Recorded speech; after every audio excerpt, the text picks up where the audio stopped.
Awesome. Well, thank you everyone for coming and welcome to today. So what we're going to be doing now is starting on the hero's journey, going into the next stage, which is the goddess.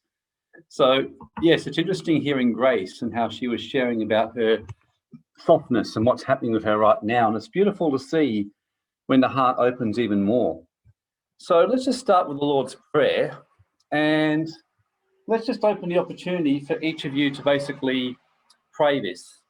So who would like to start with the Lord's Prayer today?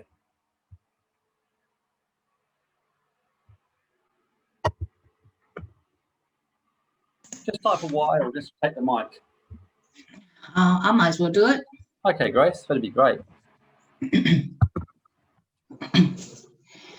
O thou from whom the breath of life comes, who fills all realms of sound, light, and vibration, may your light be experienced in my utmost holiest. Your heavenly domain approaches. Let your will come true in the universe, all that vibrates just as on earth, that is material and dense. Give us wisdom, understanding, assistance for our daily need. Detach the fetters of faults that bind us, karma, like we let go the guilt of others. Let us not be lost in superficial things, materialism, common temptations, but let us be freed from that what keeps us off from our true purpose. From you comes the all-working will, the lively strength to act, the song that beautifies all and renews itself from age to age. Amen. Sealed in trust, faith, and truth, I confirm with my entire being. Great, thanks, Grace. So let's just start with today's word, which is Isaiah 62. I was going to do an I Ching, and this just jumped out at me today. So I will just read this out. For Zion's sake, I will not hold my peace, and for Jerusalem's sake, I will not rest until the righteousness thereof goes forth as brightness, and the salvation as a lamp that burns. The Gentiles or the nations shall see your righteousness, and kings your glory. You will be called a new name, which the mouth of the Lord shall name. You shall be a crown of glory in the hand of the Lord, a royal diadem in the hand of your God. You shall, and really these next two verses are the main two verses. You shall no longer be termed forsaken, or abandoned, or rejected, or loser brain.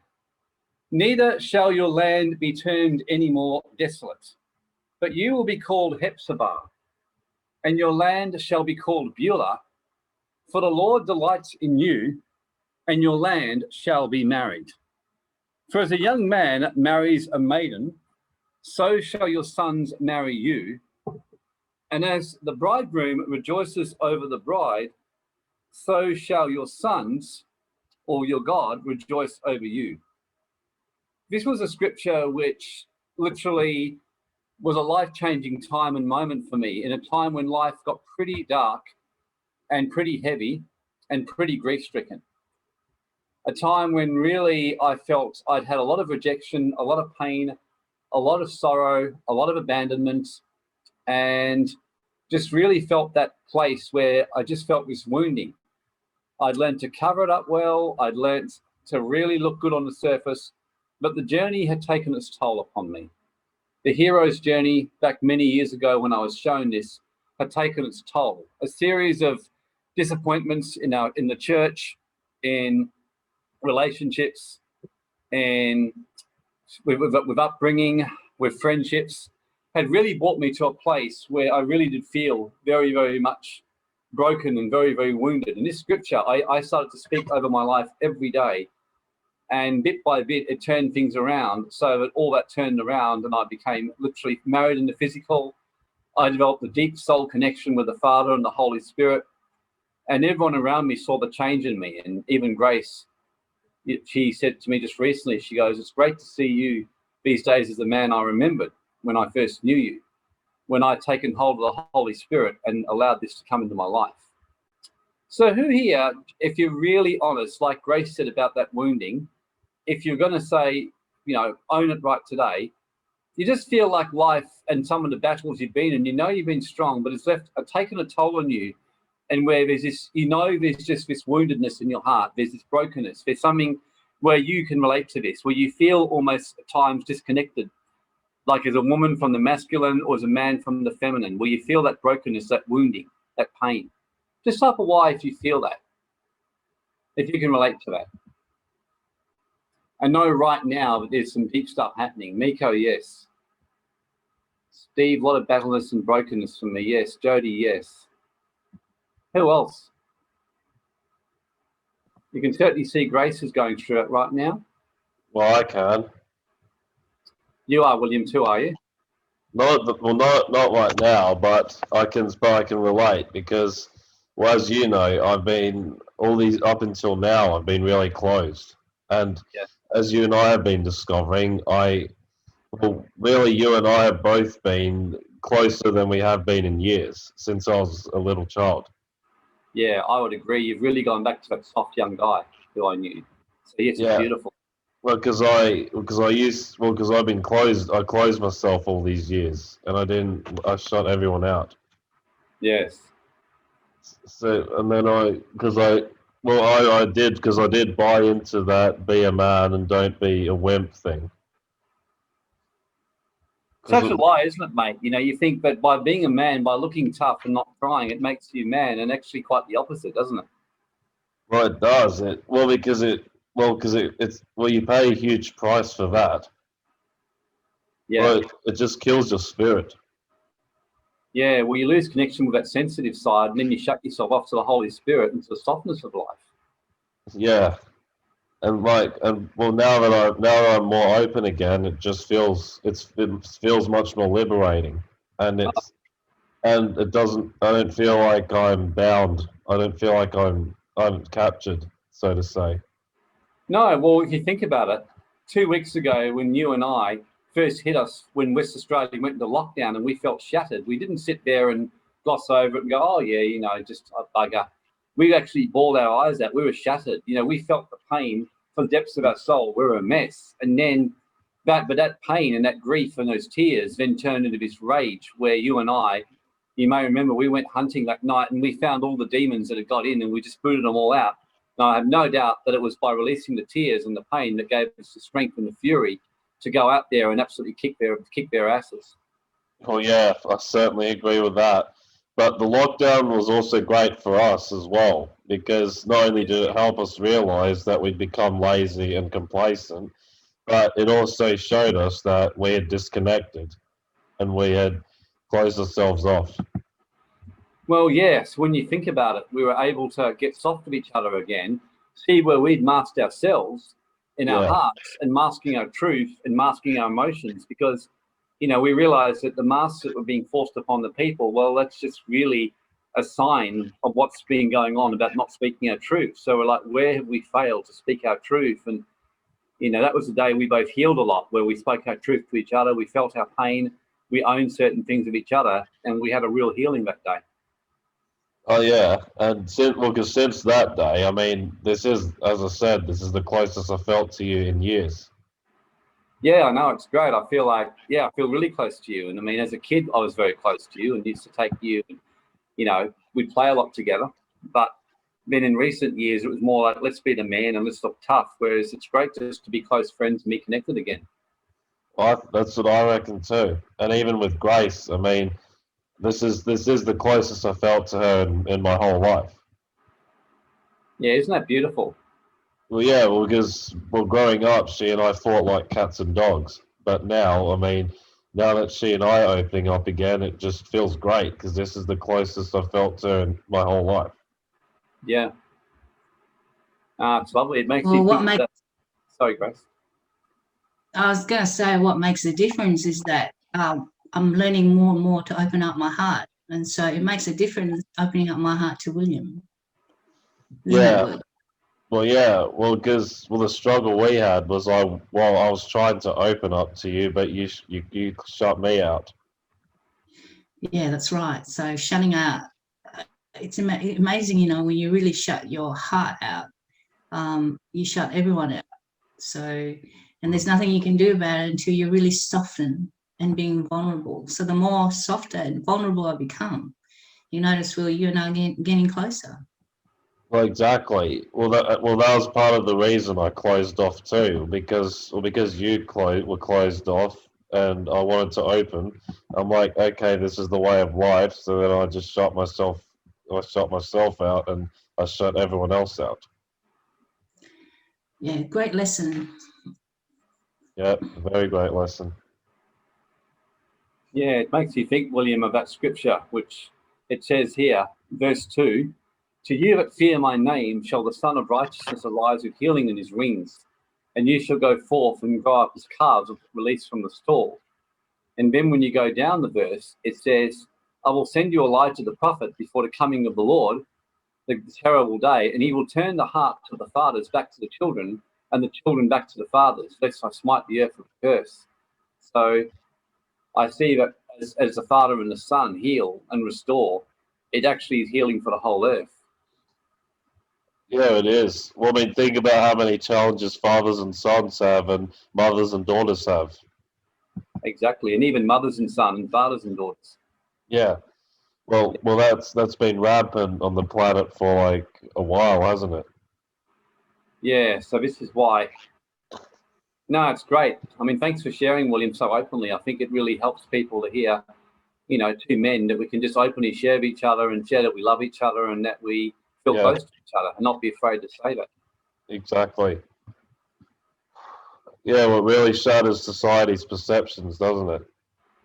Yeah, well, I remember reading about Chuck Norris, who, have you heard of him, Will? Yeah. Oh, yeah, definitely. Yeah, biggest badass martial artist, one of my favorite. He openly said he was teaching on a show. He and Denzel Washington, I know, very much involved in raising up through what they call, benevolent masculinity, like strong masculinity, but being able to do it wholesome. And they're both very affectionate. And one thing Chuck Norris openly said, he said, still to this days, he said, I kiss my sons on the lips when I see them. And he said, we're that close. Wow. Okay. Yeah, I mean, this is a guy who's an absolute badass, and you could never call him, a wimp or, something like that. Chuck Norris is like one of the best martial artists in the world, but he's a full-on Christian, follower of Christ, and very open with his very masculine guy, but very open with his feminine side.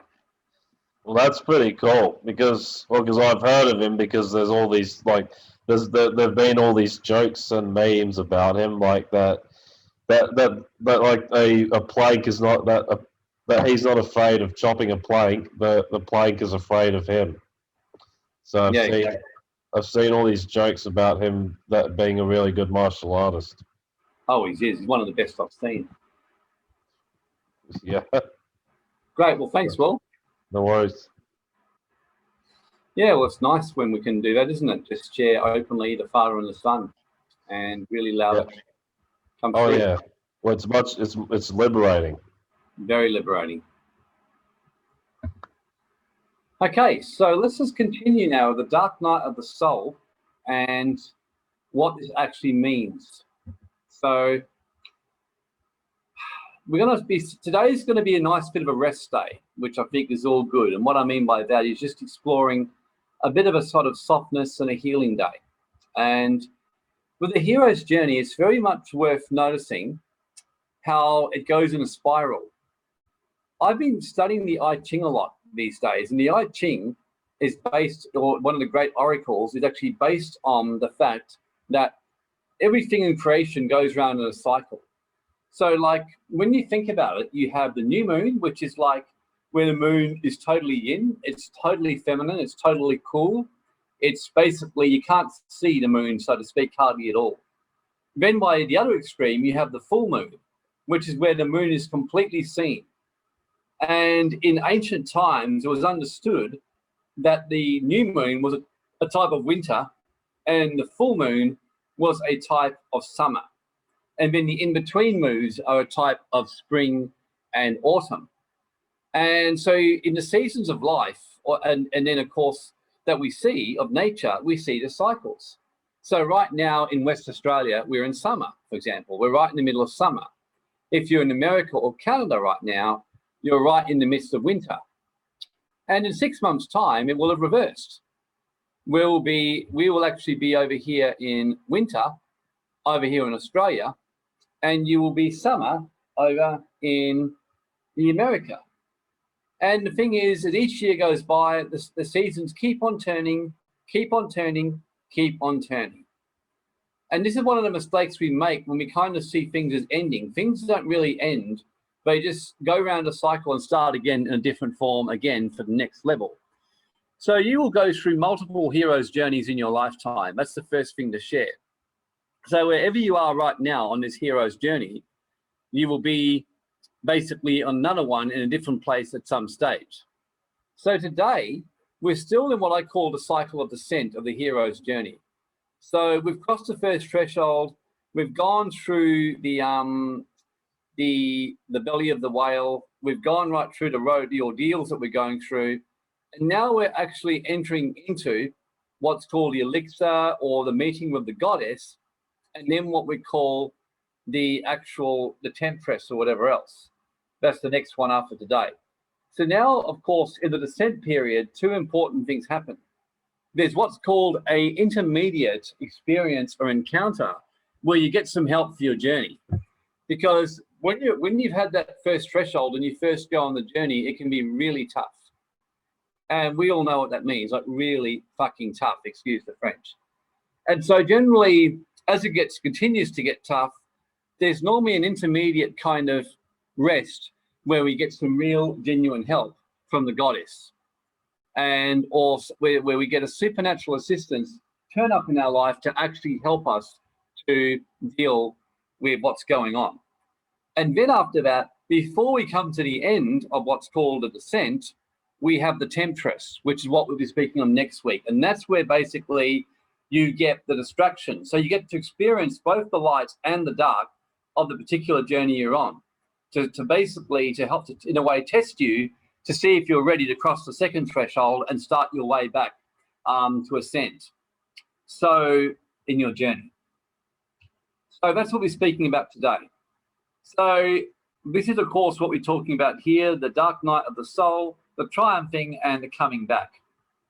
So the meeting with the goddess, that's what we call the shift and a change or whatever else. So the ordinary world, as you may remember, that's the time when you're just in your day-to-day life, going along as you are, like Steve Plummer once was, going along as a copywriting, living a normal guy, or Warren Black living a normal life as an accountant, or someone else living a normal life as a mother with their kids, or a normal life as a farmer, just going along, and then suddenly your whole world gets changed. In many people's cases, it's been thrust upon them. Living a normal life, buying properties, making money, doing your own thing, going to the pubs, going down and having the best time of your life at the pubs, and just like that, suddenly everything changes. You get locked down, you get rules come in, you get some kind of challenge, you get scary media stories about vaccinations and things like that. And something that thrusts you out of your ordinary world and in a way calls you to adventure. And that call to adventure is a call or a challenge to step up and do something about it. And then inevitably, and we're seeing this right now in humanity, the refusal of the call, where we try and avoid it. Like, why should we have to deal with this? Like, I don't want to go this path. Like, I like the way of the world, or I liked how my life was. I liked being a mum. I liked being it. Then at some stage you think like Neo did, where he was on the highway with Trinity, and he goes, maybe it wasn't quite so great as I first thought. And he thinks maybe it's just not as great as I first thought. And so he goes, Neo is sitting there and he's about to walk out, and then basically that girl Switch goes to him, look, Neo, or Trinity goes, Neo, in the Matrix, you know where this road goes. You've been there before. Please don't go back there. You know where that will lead you. Very powerful words. And Neo then gets back in the car. So it's that moment where basically you really think, I'm just not going to do this. Or when Steve Plummer's going, you know what, far out, this is just getting too painful. I mean, maybe even though I didn't enjoy it fully and I wasn't happy, maybe life was easy when I was just getting a copywriter, getting paid and living a comfortable life. Or Warren Black goes, oh, you know, maybe it was just better when I was a lawyer, going along, making good money, life was easier. And then someone kind of gives you a shake and says, was it really as good as you think it was? You know, don't get off the road now, stay on it. And yeah, and the pain, you know, and you nod your head and think, well, let's just keep going on the journey.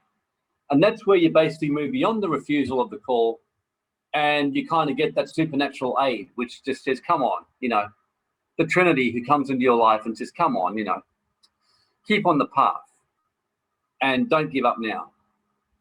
And crossing the first threshold, then that moment comes when you cross the threshold and you make the definite commitment. When you gulp, you close your eyes, you take a glass of water, have a sip of strong wine, and start the journey. And then you start the journey and feel really proud of yourself, and the next minute you're in the belly of a whale thinking, what the fuck just happened? You thought it would get better because you've now taken a step of faith, and quite the contrary, it's actually got worse. So all your worst fears have come to light. And on top of that now, you start to then experience, and then as you get out of the whale, now you've got the road of trials and ordeals waiting for you. And you think, you've got to be kidding me. I mean, who's having a bit of a chuckle to himself going, I can really relate to this journey. It's been a lot like that for you.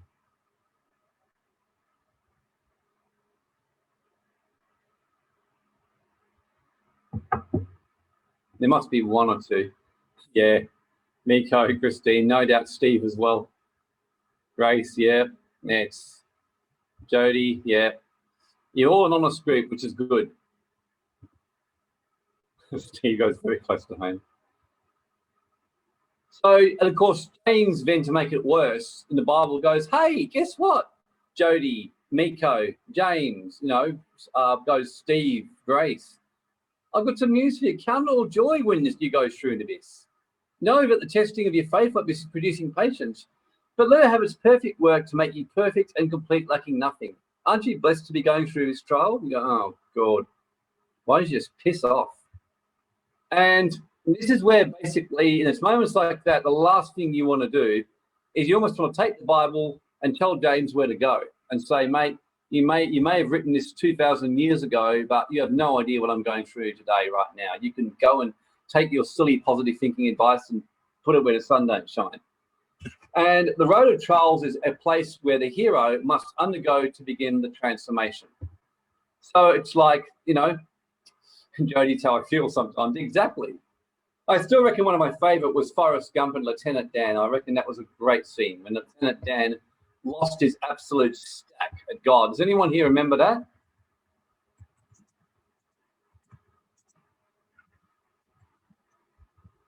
Yeah, I'm sure some of you do. Yeah. Jody, yes, that was a great little scene, that was, when he absolutely lost his stack at God, you know, and went off and he was furious and he went angry. Yeah, that was a funny one. Nico's been there, yeah.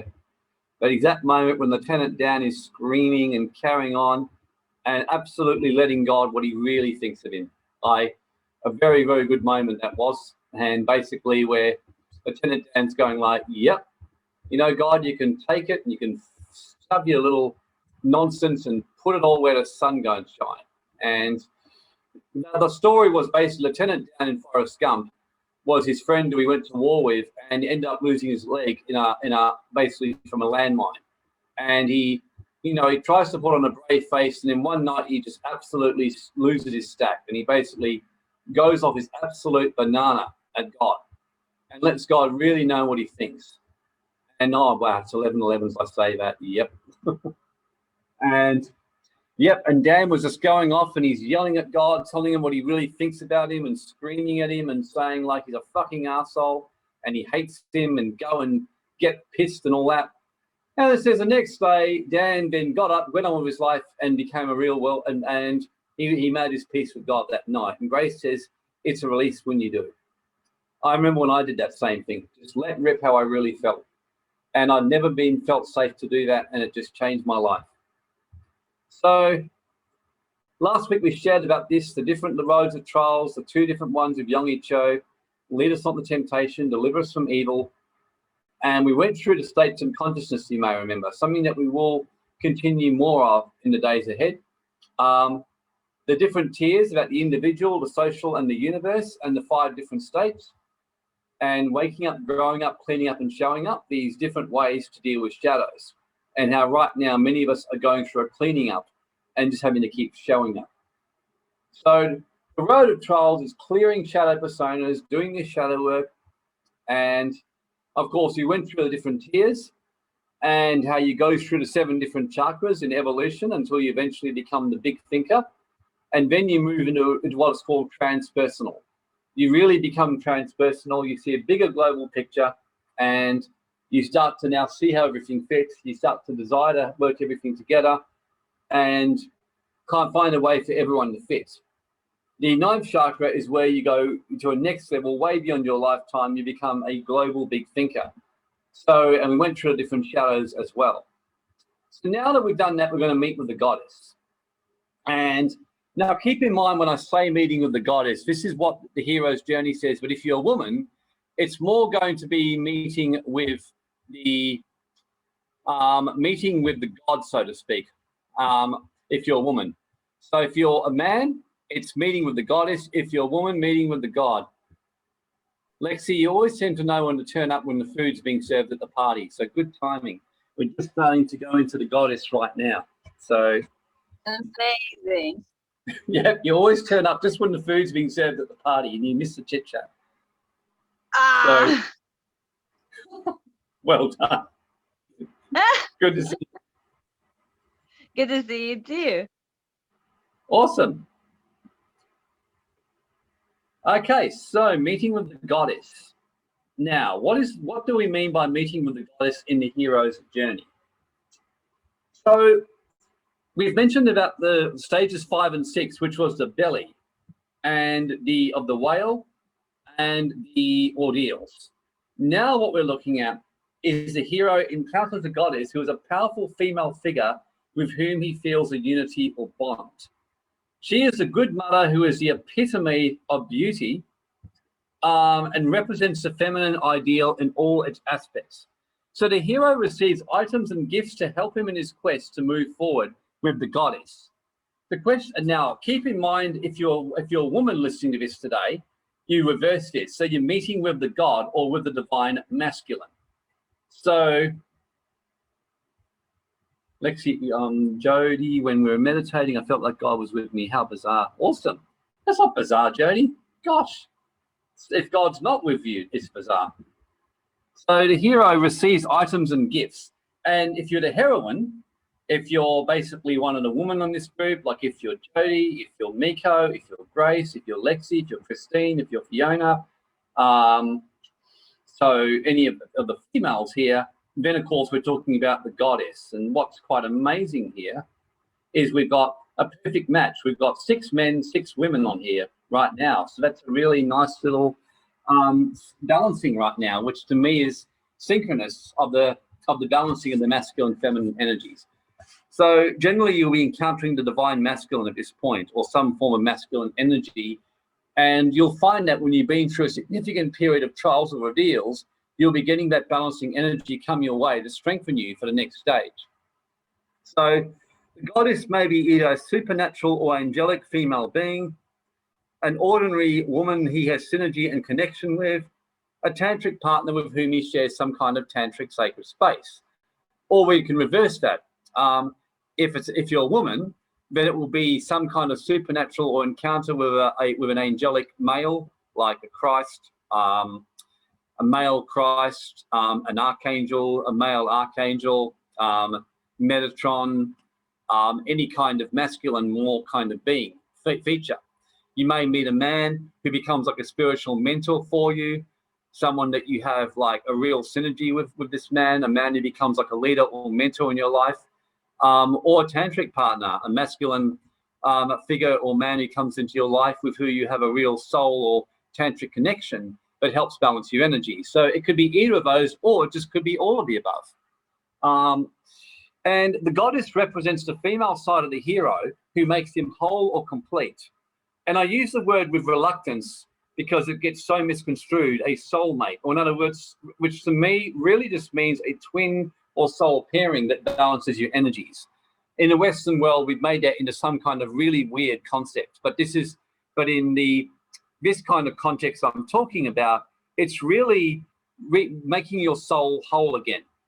In the original Hindu teachings, which we'll go through, it explains how this is actually a powerful process, because what it does is it rebalances your energies to move you back into what's called Brahma, or back into what's called that bliss or oneness with God.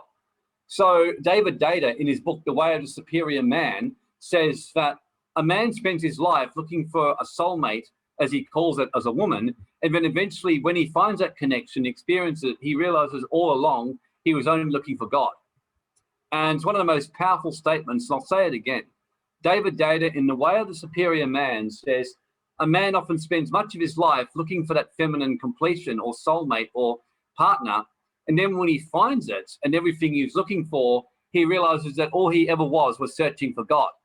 And that's what I've actually found. The more I've actually gone this path, the more I've actually discovered how much that's all I've ever been searching for, is for the Divine Mother, for Mary Magdalene, for that yearning, for that deep union and oneness with Mary Magdalene, with the cosmic Christ, the feminine Christ.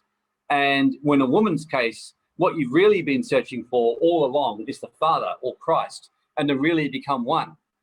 And the thing is, what it's very important to realize that the first part of this webinar, we talked a lot about wounding, and Grace was sharing about from her heart about wounding. We had others sharing about it and being very open. Realize that our experiences on this earth with material everyday men and women does unfortunately have an impact with our relationship with our Heavenly Father, our Heavenly Divine Mother, or our Heavenly Christ, or Heavenly Cosmic Mary Christ. Because if as a man, for example, you get deeply wounded with the feminine, or you get betrayed with love, you get betrayed with your heart, you get sexually manipulated, it subconsciously, you can't help but project that into your relationship with your Heavenly Divine Mother. I know for years, I rejected the concept of a Divine Mother almost completely because of my own experience. So I had no trouble with a Heavenly Father. In fact, I had a very close relationship with my Heavenly Father. Yeah. Like really close. When I was 18, from when I was young, I found it very easy to connect with the Heavenly Father and with Christ. When I was 18 and I was baptized in the Holy Spirit and water baptized, and I had an amazing connection. Grace actually said to me, you were walking in the light from when you were very young. She goes, I see that. And she goes, I first met you, you were walking very closely with Christ. And the answer was, yeah, I was walking very closely. I was hearing the voice of God very clearly. But I'll openly tell you, although the Holy Spirit was in my life and the Divine Mother was always trying to reach out to me, I pretty much rejected the Divine Mother and rejected the Mary Magdalene or the Cosmic Christ. The concept I saw that was almost satanic or as a fake. And really that was because of my own experience with my own mother growing up, and how when I'd opened my heart and allowed my softness to come through, it hadn't ended up all that well for me. I often got oracally savaged, and you would all know what I mean when I say oracally savaged. It's like someone would say to me. William now has a very deep understanding after spending time living with his grandma, my mum, and although he loves her and we all do now, he got a taste of what it would have been like for me. And he said, how did you stay there all that time? And I said, well, it was my path, William. That was all part of my learning. But the point was, it affected my relationship. I know Grace, when I first knew her, had a really deep problem connecting with the Heavenly Father. She would openly tell me that. She'd reach out for the Father, and what made it worse for her was the fact that in the church that she was in, the Divine Mother was rejected. And on top of that, she had a big problem connecting with the Heavenly Father, and yet somehow she had an amazing connection with the Father who got deeply into her heart. But what, of course, happens is that the Divine Mother, or the feminine side of Christ, became rejected. And we did that simply because of our experiences. And then my experiences with my mother were replicated with many of my relationships with the feminine. It happened with female friends. It happened with female bosses for me. It happened for me with girls that I loved. When I was 20, I had a very deep love for a particular girl, and that didn't work out, and I was absolutely shattered. I didn't know what I know now. I made up a big story. It kind of was a repeat of my childhood and my belief system. And I ended up basically really shutting my heart off completely. And I actually made a conscious decision that I cannot trust women. Women are not trustworthy in any way. They'll always fuck you over. And therefore, yeah, I'm not opening my heart to the feminine. And I didn't. So even the whole time when Grace and I were married, we both now, we're close friends working together, talk about the fact that we both went into that marriage with our hearts being very shut. And yet, strangely enough, it worked very well for many years, mainly because we had such a common purpose with our spiritual work. But we both went into that with a decision to shut our hearts down. And it was a really interesting, as you can imagine, because it's very hard to shut your heart down, because then all that will happen is it will come in other forms. So I spent most of my time being married and most of my 20s and 30s in torment with this kind of shows up heart, yet my heart yearning to come forward. And then because I was suppressing it, I started getting into mental porn in my mind and then feeling ashamed of myself. And remembered when I was 31 sitting with a psychotherapist and terrified. It took me like 8 weeks with him before I finally brought out my deep, dark secret. But I actually masturbated sometimes. And this is serious. I was so terrified to tell him. And he goes, that's pretty normal for a guy. And I said, well, you're just saying it to make me feel good. I know it's a really bad sin. I said this to him. And he looked at me and he goes, actually, it's very normal. He said, are you aware on statistics? I can prove this to you, but 99% of men masturbate regularly. I said, really? I said, yeah. I said, oh. And that was the start of me then exploring that side and realizing that when I was 13, when my mum had caught me masturbating, she basically called me a dirty little boy and basically made me not feel particularly great. So all this kind of stuff I'm sharing with you. Like, I wasn't planning on sharing any of this. I just feel to be very open about this today for whatever reason, because I just feel it will help unlock some things. So I was like, wow. So then I continued my psychotherapy journey. And it still took me a while to be convinced. And I'll admit, even as the years went on, I still would feel that inner guilt. And like I was doing a big dark secret. And it probably took me even another 10 years after that before I got to the place where I could comfortably masturbate and feel okay about it. And I remember a big turning point which came in my hero's journey in this area was meeting a Tantra goddess who was trained with the Indian Tantra, who really, really opened me up to understand how this works. So she really fell very much into this ordinary woman who came into my life as a female mentor to help me. And we did also share some tantric space, but that didn't work out quite so well as the first part. But nevertheless, what happened for me was when I started to explore Tantra, it helped me to connect with the divine feminine, and for the first time to open myself to the possibility that maybe there was also a divine feminine. Even then, I still had my challenges with it, because this whole concept of a divine mother, I didn't have a high trust in the feminine. I really didn't. And to me, I'd much preferred the masculine patriarchal model where the men kind of owned the women because it felt safer for me.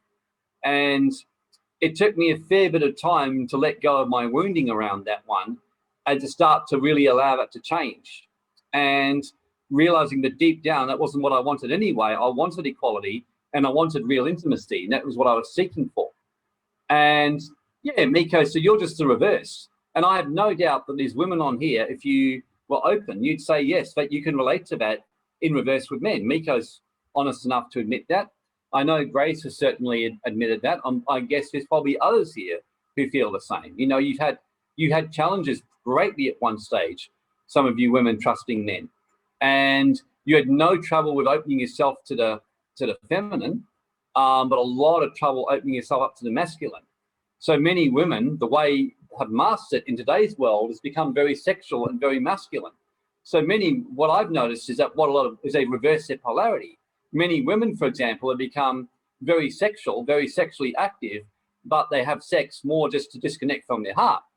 And many men, by contrast, they have the reverse. They go almost so much into their heart. We're seeing a world with very masculine women who are very, almost like men sexual, and then very men who are very demasculinized and almost very feminine, caught up in their emotions, being clingy, crying when the relationship breaks up, in an absolute mess. And I'm sure that some of you are laughing, going, yep, I can see what you mean. And William, I know, had a lot of trouble, he says, opening to the feminine. Yeah, well, I think many of us have. And I know that Steve, for example, did our Tantra course last year. And we remember we were talking a lot about this. So for me, this whole journey to walk through and open up my heart and open myself to the feminine was not an easy thing. It really wasn't. And it's the meeting with the goddess for me was that moment when I started to open myself to the higher feminine and realizing that in actual fact, that there was that when I was shut to that, I actually was missing an almost whole part of myself. And I will admit, I couldn't understand it in a way because I was really switched on, really doing really well in life, so to speak, in my masculine energy, but yet I felt so absolutely shut off with the feminine, which meant something in me I don't know why, I feel connected to God, and yet I don't feel connected to God. That's how I would feel. It's like I'm connected to God, but yet I'm not connected to God. It just doesn't make any sense. William says there was a stage I struggled to open to the masculine as well.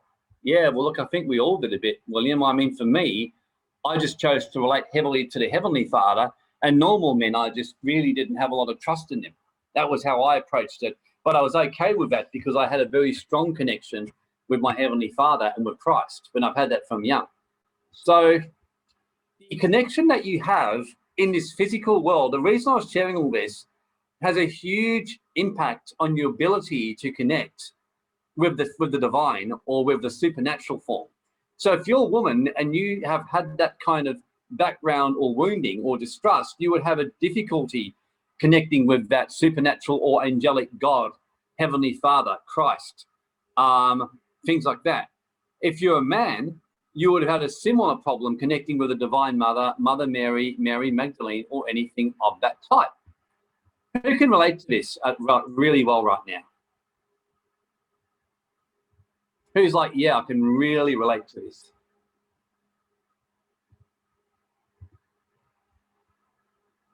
Yeah, Jody. Steve, yes. Lexi, yeah. Sheldon. Yep, it's such a big thing. So when the beauty of this journey now, the meeting with the goddess or the meeting with the God is a powerful part of the journey, because what happens, it changes everything. It kind of swings the balance in your favor, because generally this is a not so good news. The next stage after this is meeting with the temptress, which means when you get really challenged. And that's where this meeting, and not missing this meeting or not missing the opportunity, is really important, because that will get you through the next stage of the hero's journey, because you'll have someone or an energy that will help you through it and help you to easily move through it. Whereas without this part here, the abyss can finish you off. And I personally believe many people get finished off in the hero's journey, like completely finished off because of that reason. So that's why it's so important, this particular side of the journey, because this meeting is what actually helps you to get through the next stage.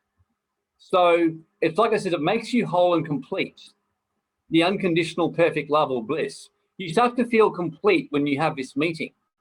The meeting with the goddess gives him strength for the days ahead. By feeling whole, strengthened, and nourished, he moves forward with more confidence and certainty in his path. Or I'll say that from the other point.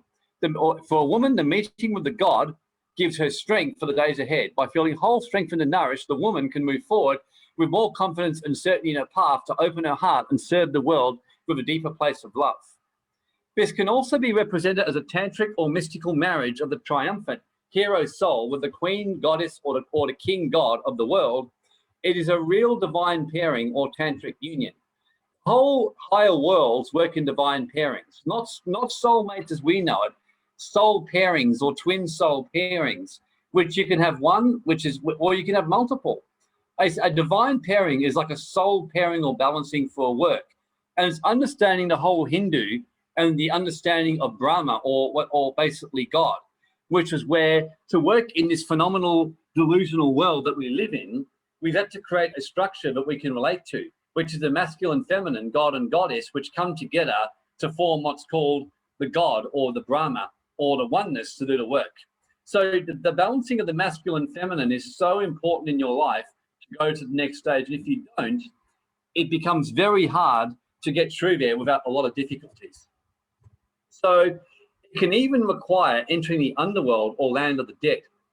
So the goddess or God is the hope, assuring a return to the blissful world known before the journey. So when you have your encounter with the goddess, if you're a man or as a woman, you have an encounter with the god, it gives you a new hope and a new strength, a new deep connection that you've been searching for, something that you've been missing for. It's like you get that good mother or good father or good lover that you feel safe with, a sense of security, a sense of being comfortable with, that helps you feel safe to move forward and know that someone's got your back, so to speak. Whether it's a divine energy, a divine being, or even an ordinary person who you now know believes in you and feel has got your back, someone who has the opposite energy to you to balance you. And this is where, as I said, as humanity, I truly believe we fall into delusion. And this is where the Temptress comes in. We get caught up and we move out of divinity and move back into carnal, because suddenly we start to think again in terms of separation. We start to think again in terms of fear.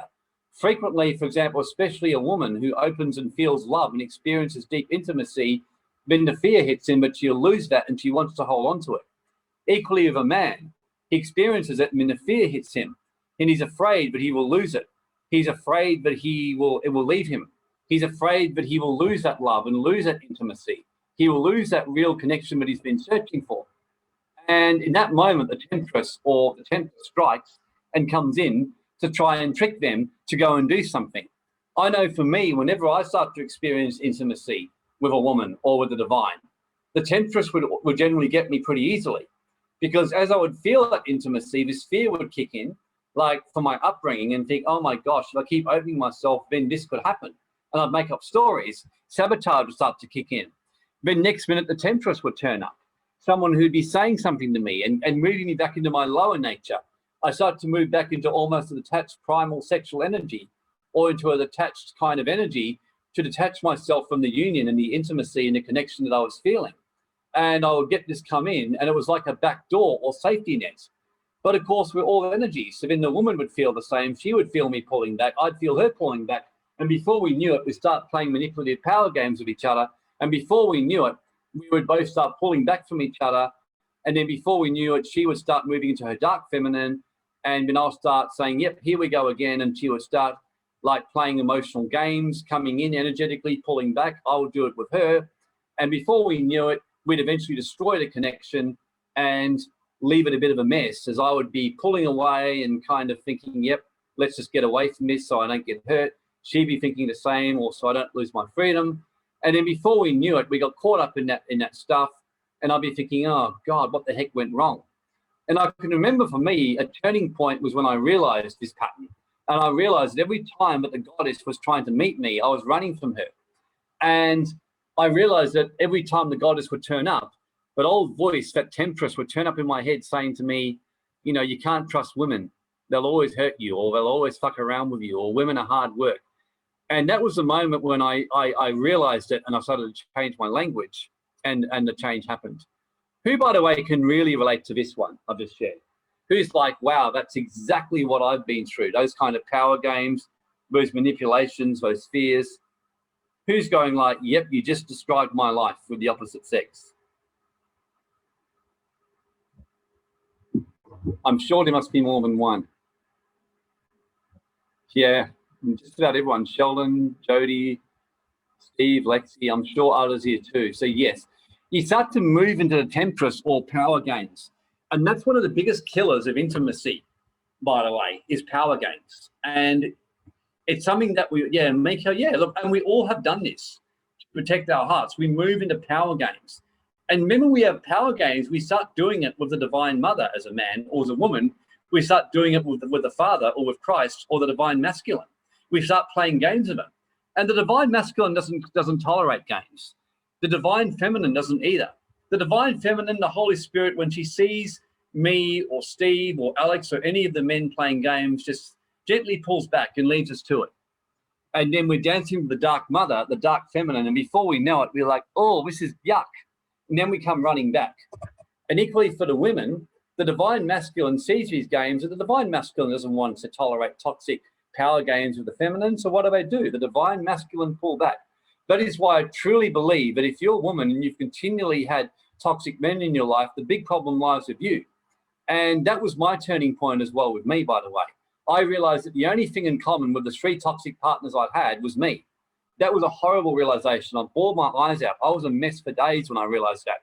But I realized I was the one who had to shift, and that was when everything turned around. So this is the really big moment when you actually start to connect with the goddess and you get given what you need so you can continue on with the journey, end the power game, so to speak, but realize that the temptation for the power games will inevitably come in the eighth stage, the next week. And we will talk more about that. So the good mother is stark contrast to the temptress. So let's just look at the three types of goddesses that may come into your life, or gods. So there's a divine feminine, or Mother Mary, Mary Magdalene, the Shakti Nagas. So that's the first one that comes into your life. The divine feminine, or the Shakti Nagas, so to speak. So these are the ones. So these are the ones that come into your life and really just helps you to actually get through the journey, and you have an encounter. For me, I've had a great encounter with basically with Mother Mary and the Shakti Nagis and the Divine Mother and Mary Magdalene. It's been absolutely amazing, you know. So it's just been one of my greatest things for me, just come into my life. So been really, really good as it comes my way, as this happens. So Divine Mother, Mother Mary, things like that is what starts happening. So it's really great when you start to see that and can see that happening for you. So meeting the goddess. The second one is an ordinary feminine mentor or guide, a teacher or healer in the form of a powerfully gifted or evolved female, a priestess. That's another one. So you may get someone thrown into your life who's a woman, and I'll show it in reverse in a minute, by the way. So for the women, rest assured, I will show the reverse in a sec. In the form of a powerfully gifted or evolved female, a priestess, or a tantric twin soul or tantric partner, which can be for a season or can be for long term. That's the other thing that can happen too. The white tigresses were very aware of these twin souls or partners that came for a season, and some came for a much longer time.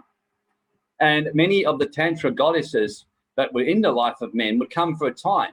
In fact, in ancient times, many of the men, they would actually go to a white tigress to help them open up so they could be more intimate with their partner, and their partner would give their blessing for them to basically go on a tantric journey with the white tigress for a period of time to get them, and vice versa for the women. So equally, there's three types of gods that the heroine can meet, or meet all of them. A divine masculine being like the Father, Christ, Metatron, Michael, etc. So for some of you women here, no doubt you would have had that happen to you. You probably, when your spiritual journey took off, you would have had a powerful encounter with someone like this to really help you to feel that divine love and get a taste of it. The second thing is an ordinary masculine mentor or guide. So you may get a man come into your life who may guide you. So yes, Lexi, yeah, and I remember, Lexi, you told me you had a powerful encounter with Archangel Michael and Metatron, and they worked very closely with you. So they were there to help you very early on, to show you what the kind of benevolent energy you wanted to expect from the masculine. So you would know what to receive, you know, with the ordinary masculine, because that was the energy that you were being revealed. And this is how it works. I know with Grace, she had a very powerful encounter with the Father early on, with Christ, and with some of his others. So yeah, it's amazing, Lexi, isn't it? You really have that, because then what it does is it actually helps you to understand the true energy and what you're looking for in your life and what's going to help you. So the ordinary masculine mentor or guide. So you may get a spiritual evolved mentor or male who comes into your life like a teacher, not someone who you're necessarily involved with any way, but where you have a really deep connection with that masculine mentor as a teacher or someone you admire. Jody says, I've shut myself off, I feel. No doubt, Jody, and that's why you will find, if you look at this and open yourself up and ask for help, you will get one or all three of these things come into your life. And the starting point may be, I just sense, to really ask for, you know, for a divine masculine being, and Grace can help you with this, to really connect with you, to start to guide you. And then the third one is a tantric partner. So for a woman, someone who can really hold space for you. And I'll share more about the tantric connection in a minute with you and how that actually works and why this is so powerful to accelerate your journey and put it on steroids. So if you really want to put your journey on steroids, walk the tantric path. It will open up greater intimacy. You'll face your deepest, darkest, fearful shadows. you'll be able to deal with wounding and deal with your deep shadows a lot quicker, because when you have the opposite energies to balance you. So for a man, a tantric connection will actually help you to really get that feminine to hold space like a divine mother, and through that partner to reassure you and give you intimacy and see you as a man. See, what a man seeks is to be admired, to be respected, and be sexually desired for his greatness and admired. A woman, for example, desires to be seen, to be cherished, to be nourished, and to be loved. So for the feminine, when you have a man who sees you and feels you and actually sees you in your shame, sees you in your shadows, sees you in your worst, sees you in your deepest darkness and pain and damaged goods, so to speak, that's when you start to heal really quickly as a woman. Women either heal very fast or they don't heal at all. And the reason why is when women get really wounded, the wound will stay until they get an energy that's more stronger than the wound to help them heal, because women are energetic beings. So it's really important for the feminine to realize this. And that's why tantric connection can be so powerful for the feminine. And as Grace says, it draws you closer to the sacred union source. So the divine being like Mary Magdalene, I've had a powerful encounter myself in recent times with Mary Magdalene. I pretty much feel her presence like most of the time these days. She's become like the cosmic Christ. And although I still feel Christ, Yeshua, I'm finding that Mary Magdalene is so present with me more and more. She's been leading me into deeper tantric union. I've been experiencing deeper cosmic sexual union in my energy like never before. It's been opening up, and it's been opening up to me to connect me with Mary Magdalene. I've been able to be fortunate enough to experience all three of these things in recent times, the 1, the 2, and the 3. And the divine being, Mary Magdalene, is where you actually start to feel that holy grail, so to speak, that nectar of love. Peter, the astrologer, shares about the nectar of the gods, that nectar of immortality, the divine love. So you start to experience it. So the Mary Magdalene is what's calling the man in, the masculine. It's calling, it's like yearning, telling the man, open yourself, come to me. You see that in Proverbs 8, where it says wisdom cries out to the man, cries out to the man, and actually says to him, come men, come. You see it in Proverbs 8 in the Bible. Come men, listen to my wisdom. Hear me, listen to me. Please don't ignore my wisdom. Don't ignore me. I'm here to show you. I will pour out my spirit upon you. That's what the divine feminine is yearning for the masculine, to cry out to the masculine man. And that is why this Proverbs is one of the best books to see the divine feminine and the dark temptress. So it says here, for example, in verse 20 in Proverbs 1, wisdom is crying out. She's uttering her voice in the street. She's yelling, saying, please, you simple ones, would you love simplicity? Listen to me, turn at my reproof. I will pour out my spirit upon you. I will make my words known to you.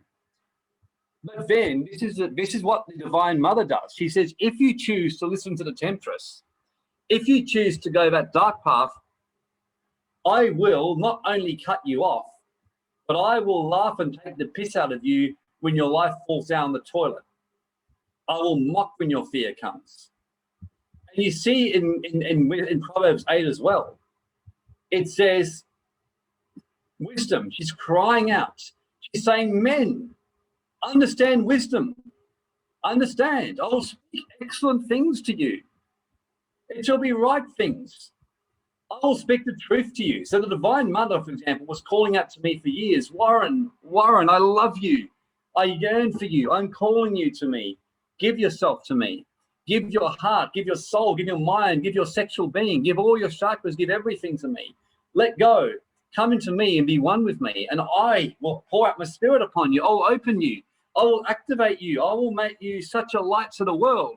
But my fear of my wounding would cause me to shrink into the shadows, to hide in myself in a dark room, rather than go to the sunlight, lift my arms high and face the sun like a flower to just blossom and open up and let my petals and my leaves just come forth out of my heart and out of my soul.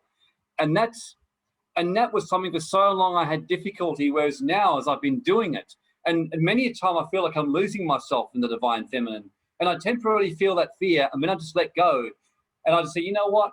I'd rather just let my whole energy and essence absorb into the divine feminine and become one. And it's just the most amazing feeling when your heart is 100% open and you don't have anything stopping you. You experience nourishment 24/7. Song of Solomon.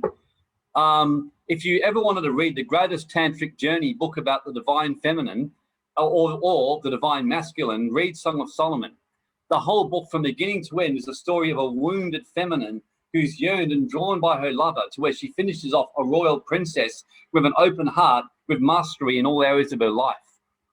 So look at what she's saying here. And then what she finishes by saying is, blessed is the man who hears me and waits at my gates, at the posts of my door. Whoever finds me finds life and to obtain favor, but he that sins against me wrongs his own soul, and he that hates me loves death. There's a sobering warning even from the divine mother or the divine feminine for the man, and equally there's a warning for the feminine from the divine masculine. And you'll see in Song of Solomon that when the feminine turns dark and closes her soul off, the divine masculine just gently withdraws. Song of Solomon, you see that in chapter 5, where the woman closed her heart off and shrunk in shame, and next minute her lover was gone. And that's what happens. The divine masculine won't put up with games. And that's why, and when you close your heart, they will woo you and yearn for you and draw you. But as you start to play games, they will withdraw from you. And they will just go on with their work, and then you'll have to go searching to find again. It's amazing. Yeah, Lexi goes, wow, isn't it amazing, Lexi? It's just such a profound realization. And I realize that too, that you've always got the temptress there, and you've got the goddess or the god waiting there.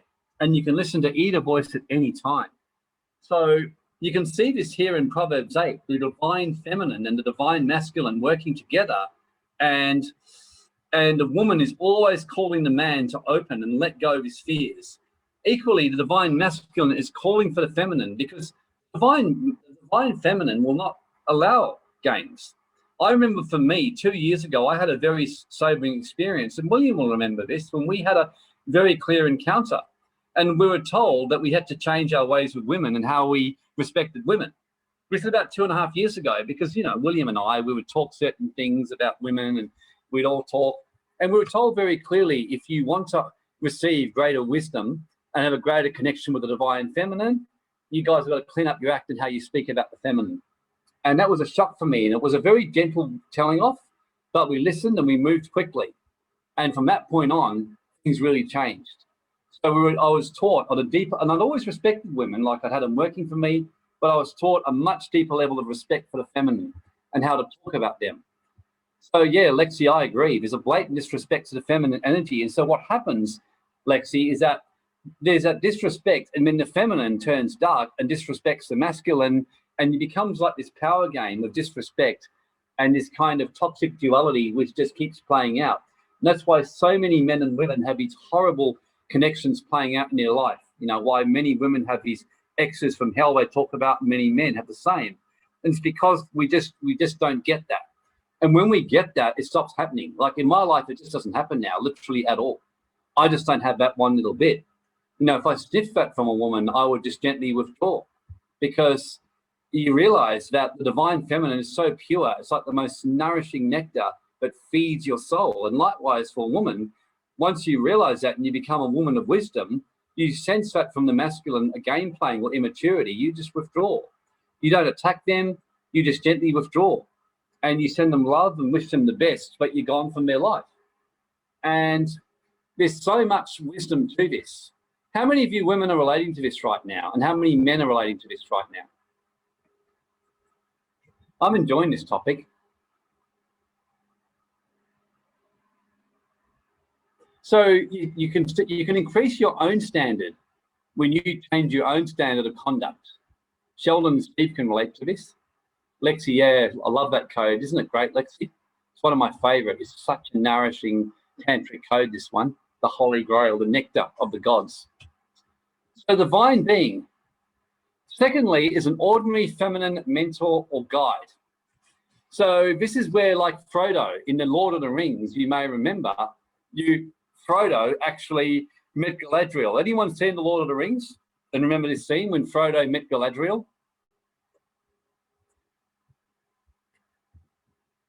Yes, grace, when both are soft in heart, you can overcome anything. Exactly. Anyone? Yeah, so Galadriel, anyone here hasn't seen Lord of the Rings, just so I know?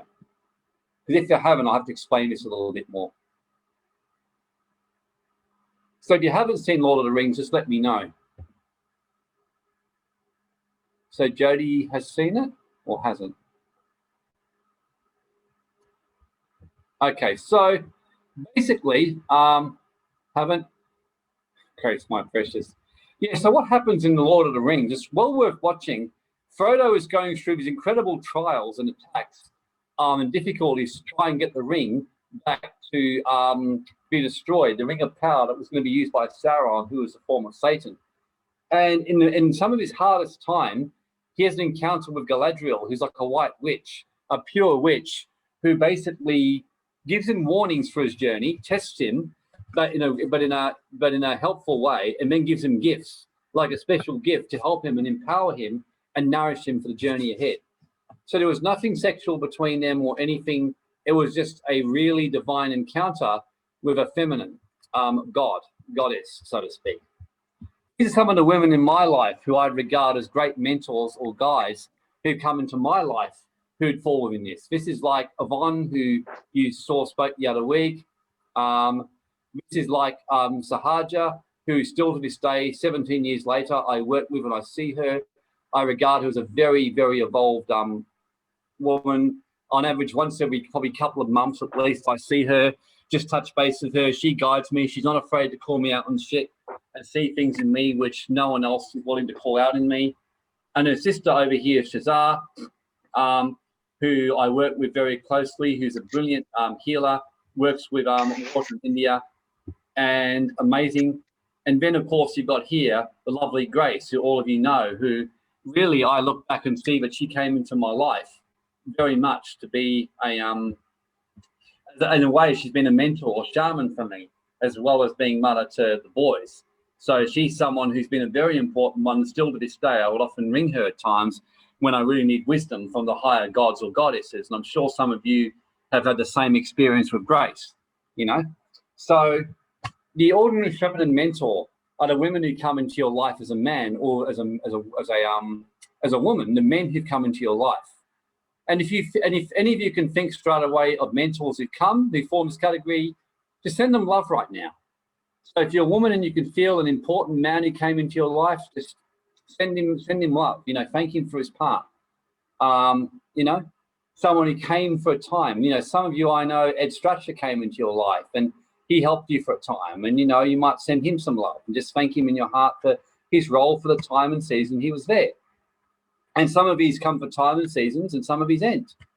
Some of you have had other male mentors. Some of you have had feminine mentors. So the third one is a tantric soul union, where you meet someone, which is kind of a bit of a life purpose kind of journey, as well as also a kind of lover's journey as well, in a way. And Neo and Trinity, if you saw the Matrix, this was an interesting little, well, I see a divine pairing that came together. Because on the one hand, they came together and originally were partners in crime to fight the dark. And then what happened was, as the movie went on, they realized that they were a really divine soul pairing. And they actually had a real connection and chemistry, which fueled both of them. So Trinity's love helped Neo, when he was killed by Smith, turn into the one and become the one and become a Christ, so to speak.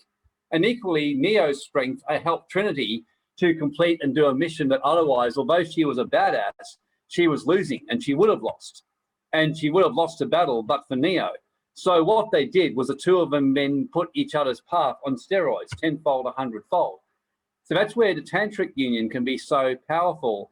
And I will emphasize it's nothing like the Western union that you speak. So generally the meeting with the goddess or god occurs in a way you don't expect. It can be a synchronistically coming into your life in an unusual way, a supernatural encounter like Joan of Arc. In her case, she actually met Mother Mary. There was another man who had a profound impact upon the world because he had an encounter with Mother Mary and was given a mission. There's been women who've had encounter with an archangel like Archangel Michael or Metatron or the Father, who gives you a task. a woman who starts out as a friend or man as a friend but becomes something more, or an ugly hag who turns into a beautiful woman once you accept her for who she is in her ugliness. So in The Frog Prince, the ancient fairy tale, is all about, by the Brothers Grimm, a frog who basically, until the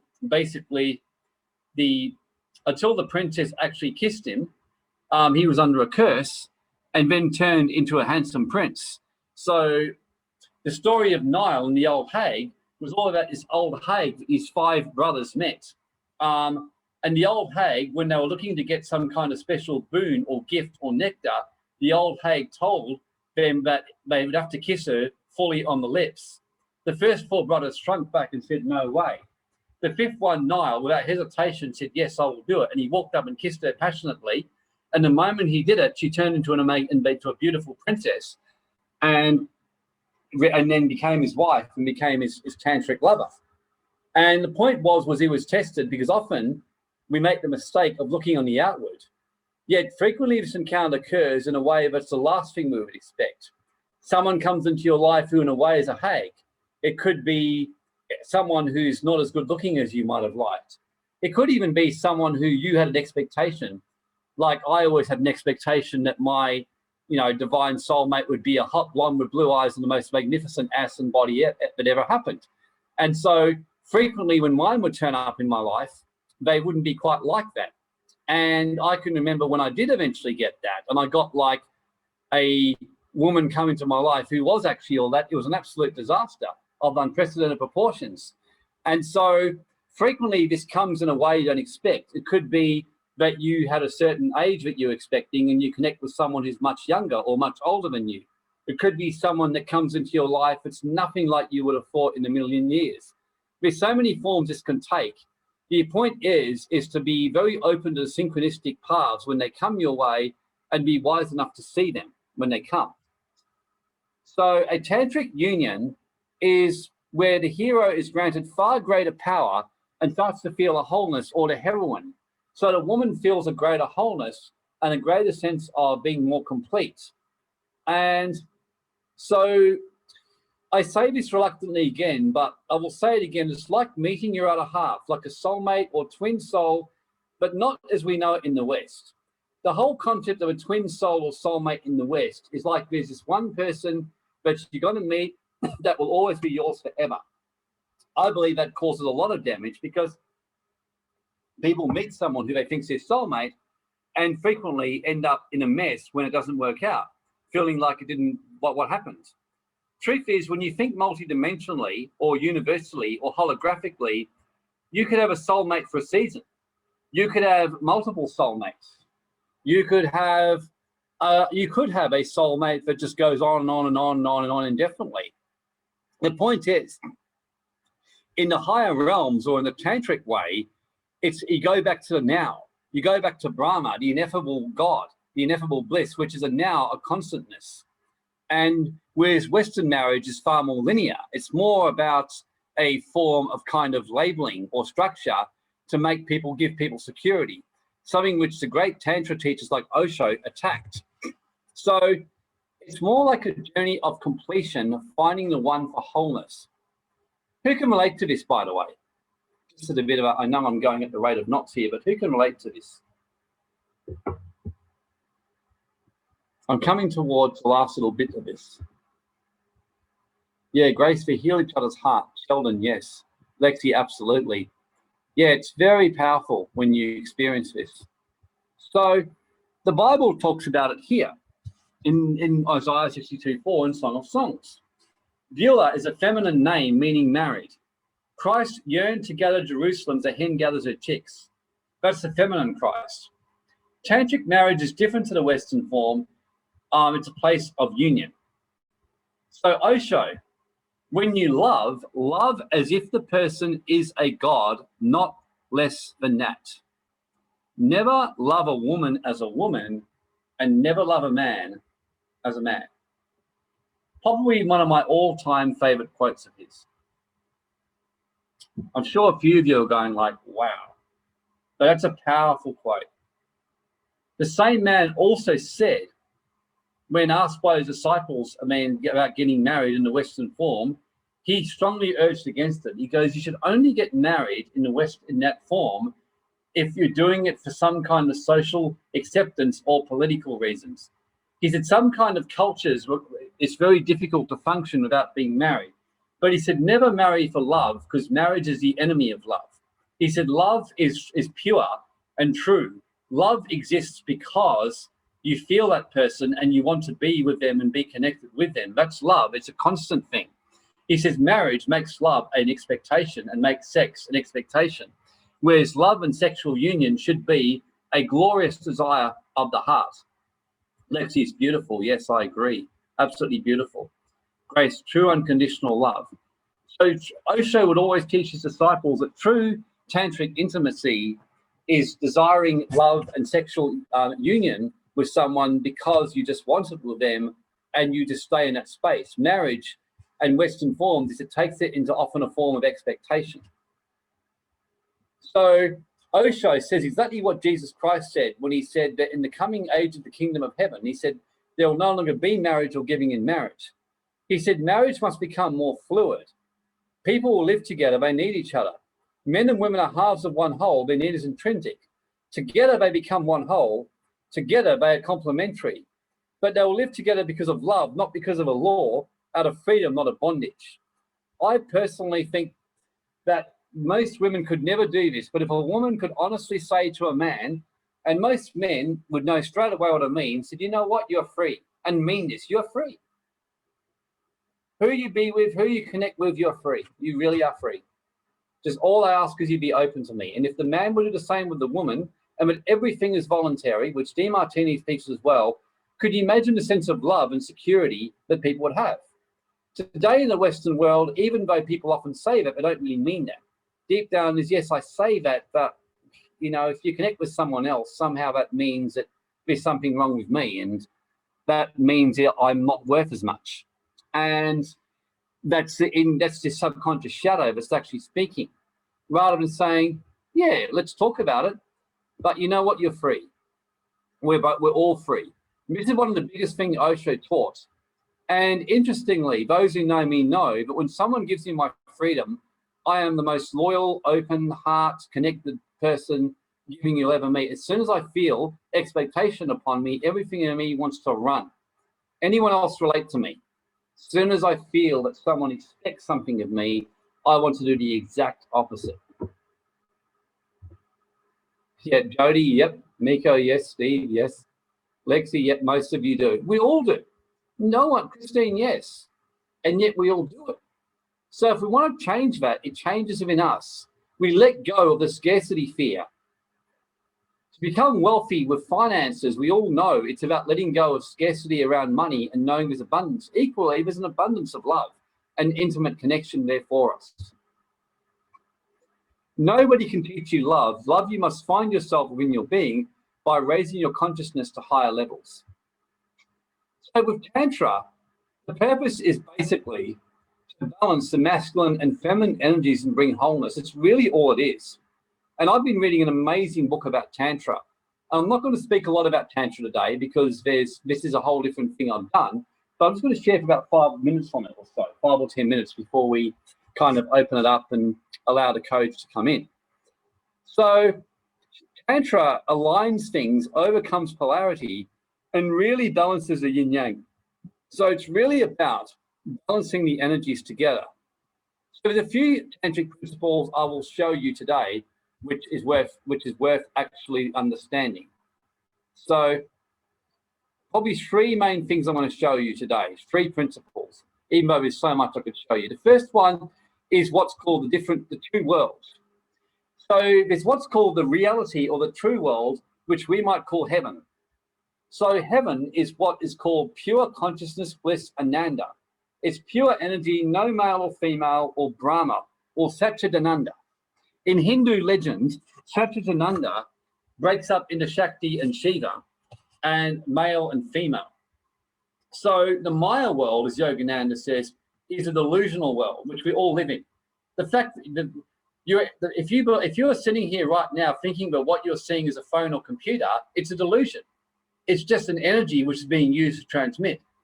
That house that you see, Jody, you've got your video on. I don't know if you mean to, but your your house, for example, lol, you're right on video, Jody. So hi, Jody. So basically, you're so Shakti and Shiva. So the delusional world or phenomenal world. And by the way, this is the big secret of miracles. If any of you desire to do city powers like Jesus or miracles, where you can heal the sick, do miracles, teleport, turn water into wine, walk through walls eventually, this is the first principle of that. To realize that the Maya world, what you live in, what you think is a wall is just actually an energy, which once you realize it, you can walk through it. The water, which seems to be liquid, is actually solid. So that's the first thing they teach you in city school in the Buddhists.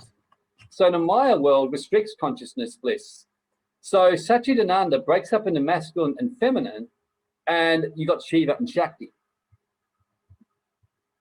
So Shiva is the absolute, divine masculine. Now, if you ask a woman what she's really looking for in a man deep down, there's nothing that's more attractive, it's more sexually desirable, it's more erotic, it's more hot for a woman than a man who's strong, who's badass, who's a rock, who's steadfast, who's immovable, who the woman can be emotional, she can bawl, she can scream, she can cry, she can turn into a total basket case in front of him and he stands his ground and stays calm and is immovable.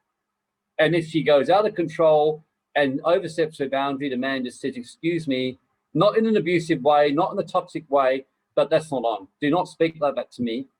Or, you can basically, here's the door. I've met women who say that is such a turn on. Can any woman relate to that when they feel a man who's in his rock, strong, absolute, powerful energy? Who loves that as a woman?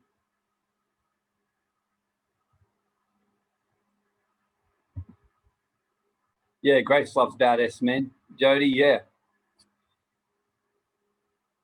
Lexi, yeah, I find universally, unless a woman is very masculine, if a woman's feminine, they love that. Absolutely love that with a man. That is, by the way, why many women, Robert Coleman, a mentor, once taught me, he said many women get into domestic violence because they're actually looking for that. And they get so frustrated with the soft, kind of feminine, very wounded men who are always like, yes, sweetie. Well, what do you want to do today? Oh, sweetie, whatever you want to do. Well, you want to go to a movie? Oh, but yeah, sure, I'll go to a movie with you. Look, I just want to be, I just want to be there for you and hold space. And I mean, men are taught this lie and women are just about going, oh, for fuck's sake. And usually that man ends up going like, when the woman goes off her face at him or ends up friend zoning him, it's just simply because that's not what she's looking for. She's not looking for that kind of guy. Yes, if that man is a rock and he's allowing his soft side to come through, that's beautiful. But that's why many women get so fed up with these weak, codependent, clingy men who keep asking them to marry them or whatever, or who cry and get wounded easily, that when a guy comes along who's a badass, and even if he treats her badly, at least they've got someone who won't put up with their shit. There was a true study that was done that David Data talks about, where there was 8 women who are really evolved, and Robert said he was at the workshop. He said it was unbelievable. And he said there was 8 women who were super successful, extremely attractive. Wow, 11 to you, let's see, yeah. Super attractive women, like hot as hot could be. And 6 of these 8 women were dating men who were domestically abusive to them and used to beat them. And David Data and the men were in shock. And David Data asked them, so tell me why you do that. And they all said, look, we know it's not what we really want, but he said, it's just such a turn on when we go off our face and scream at them and they don't put up with our shit. They say, even though we know that them being detached from us and giving us a whack is way from acceptable, still, they just said it's better than having some weak man. At least we feel alive and feel sexually attracted to them because the sex afterwards is worth it. Now, clearly that is toxically not what you want. And the only reason I'm sharing with that is because it actually helps you understand a very important principle. And another example what David Data did at that seminar was he asked these 8 women to rate the men. He got one of the women to go up and he said, I want you to be critical and rate the men. And I want the men, and he got the men to come up and approach the woman and talk to her. and almost every single one of them failed, except for one. And the one man who didn't fail just came up with absolute certainty, was very strong with them, was very, very clear. And the other role play that they did as well was a situation of conflict where the woman would go off at the man and scream and cry. And different men were doing different things. Like one man would come up and say, look, it's okay, I'm holding space for you. Another one might come up and just say, look, if you're going to be like that, I refuse to be around you. Another guy was just basically getting really upset and looking awkward. You know, another guy was kind of trying to appease her. Look, it's okay, you know, you don't need to be like that. You know, just settle down. That, by the way, was what all the women said made them the angriest, when a man says to them, just settle down, you know, don't carry on like this. That's the one thing that the feminine hates. The one that they all liked the most, he said, the men were stunned when all the women rated, was a man who just simply said, when the woman did that, just straight away said, look, rest assured I'm here with you, I'm connected with you, but stop this now. I'm not interested, stop it. And he got him firmly, held him and said, I'm here, I'm holding space, but stop this now. He said the women loved that.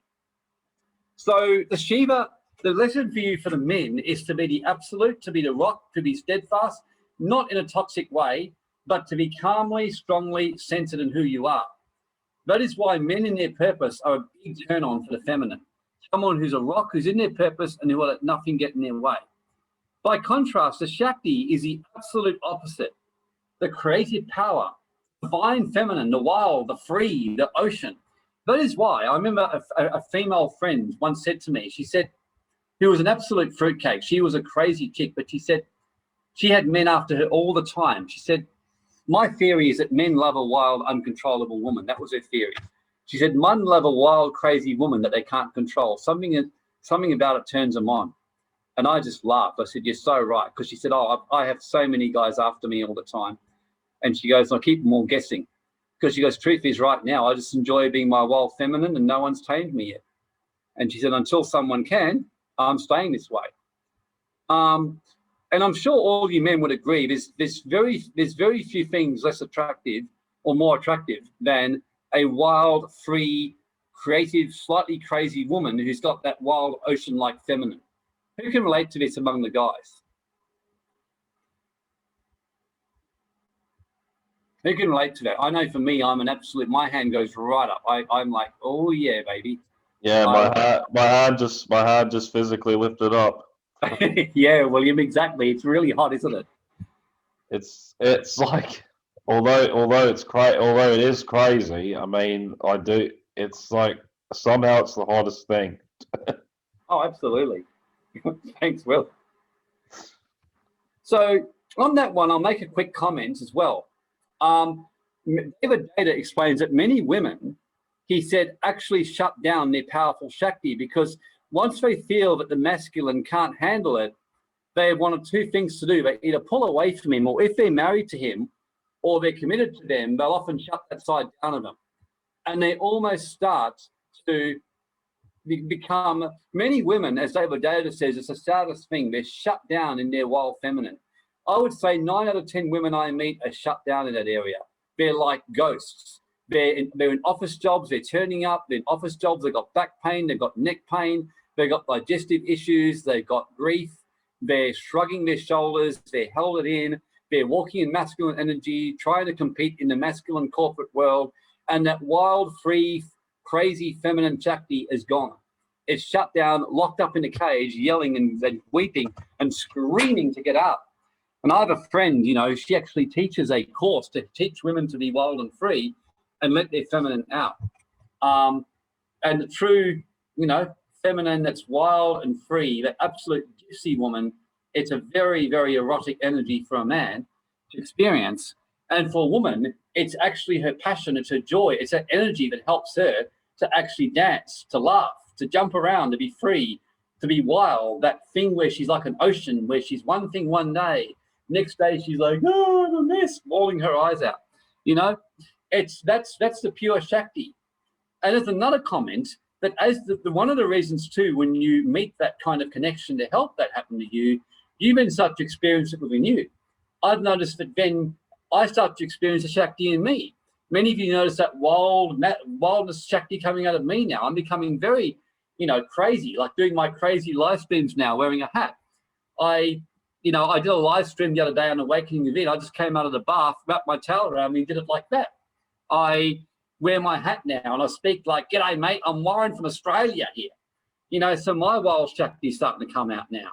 I'm letting my wild and free come out. And for women, what you find is when you start to merge with that Shiva energy in a man and a masculine, you start to become more steady. You start to become more immovable. You start to find that purpose within you. Because the pure Shakti, although it's amazing, you wake up one day and you're just all over the place. And women know what I mean. Very Shakti women. You know what I mean? You're just all over the place. You're like, oh, you start something and then don't complete it. You're all over the place. You've got no money. Your life is a chaotic mess. And you're like, oh, God, give me some structure, someone. That is why very Shakti women love a very Shiva type of man. And equally, a very Shiva type of man loves a very Shakti type of woman, because a very Shiva man is very immovable, very centered, very driven, that needs that energy that just brings out his heart and reminds him to be free and let go. Who can relate to this? Like, which Shaktis here can relate to how the Shivas have brought more steadiness to their life, and which Shivas can relate to how the Shaktis have opened them up more? Grace loves it. Yeah, it's fantastic when the man tells the woman, it turns them on. Yeah, Grace loves it. Jody, Lexi, yeah. Now we've got some good evolved women on here and some good evolved men. So Tantra helps you to remove the illusion of separateness to become one. And there's a whole lot of myths around this. I mean, the more I study Tantra myself, I have very different views about sex and about intimacy than just about anyone in the Western world. And some of I haven't always fully shared yet and don't know when I will. But the more I study it, the more I think we've got that one wrong in the Western world. Not so much wrong. I feel there's so much more to experience, understand around the sexual energy. And our sex is something that merges you. And if you let go of the separateness and the fear and the belief systems around that, and the fear of how it will restrict you, or the fear of losing yourself, that is why, by the way, to practice any kind of Tantra of anyone, just a little bit of a warning or gentle hint, sacred space and trust and keeping your word is so important. This is another little tip I'll give, especially to men. If you give your word to the woman, you must keep your word. It's very important. There's nothing that really breaks a woman's trust in the immovable when the word gets broken. If you break your word without meaning to, even if minor, you make it right quickly. If you, for example, say, I will ring you at this time, and then you forget about her, it might seem minor, but to say, you don't have to apologize. You have to say, look, I acknowledge I said I would call you this time, and I didn't call you. I had a lot of time. I forgot it. I just forgot, or I had this going on. I'm going to make that right. What would be needed for you to make that right? I'm giving an extreme example, but the point is, every woman's different. Generally, though, if a man makes his word, the fastest way to break a woman's heart is give her your word and then break it. A woman would much rather a man say to her, I'm basically will give you my total heart and connection. I'm not promising I'll only be exclusive to you, but I am promising that the energy I will share with you, I'll be true to. And then be truthful with her, rather than say, you are my only one, I will marry you forever, and then secretly he's been cheating on her behind her back or has other intentions. That is the most demoralizing thing for a woman. And I'm sure women, you know what that means. So for the Shivas, it's very important to be absolutely high integrity with your word. And if you share sacred space with the feminine, for example, or with the divine feminine, that wherever your word is, you keep your word. And don't promise something you won't keep. Don't ever promise something to a woman you can't keep. And if you do, make it right quickly. Equally, though, for the Shaktis here, the feminine, it's equally important for you to realize as well that with sharing sacred space, that if you give your word, the Shakti naturally tends to forget about their word at times. But it's very important for a man as well to share sacred space. And if you give him a promise, you keep it as well. So the secret for successful tantric space is what you don't promise something you don't plan to keep. Don't make a commitment you're not ready for. But when you make a commitment, be true to it. Or if you feel that you've realized you've overstepped your commitments, then kind of renegotiate it. Does that make sense to everyone here? If you've overstepped your commitment and what you're ready for, renegotiate it. And it's a very important principle of Tantra, and also protecting the other party from being wounded as well as yourself. Because the scriptures say in Proverbs 4, guard your hearts, for out of it comes a wellspring of life. Equally with the divine feminine and with God, if you make a promise to God, whether it's the divine mother or divine father, you've got to keep it. You'll see this here in Psalm 61, for example. It's in Psalm 61, there's a very clear admonition in the scripture about that one, about keeping your vows. And you'll see that here. So it says, you, O God, have heard my vows. I will sing praises to your name forever, that I may daily perform my vows. Psalm 15 is also very important that God takes your vows seriously. It says here, who will dwell in the presence or holy hill of the Lord? One of the things it says, he that swears to his own hurt and doesn't change. In other words, who makes a vow and keeps their vow.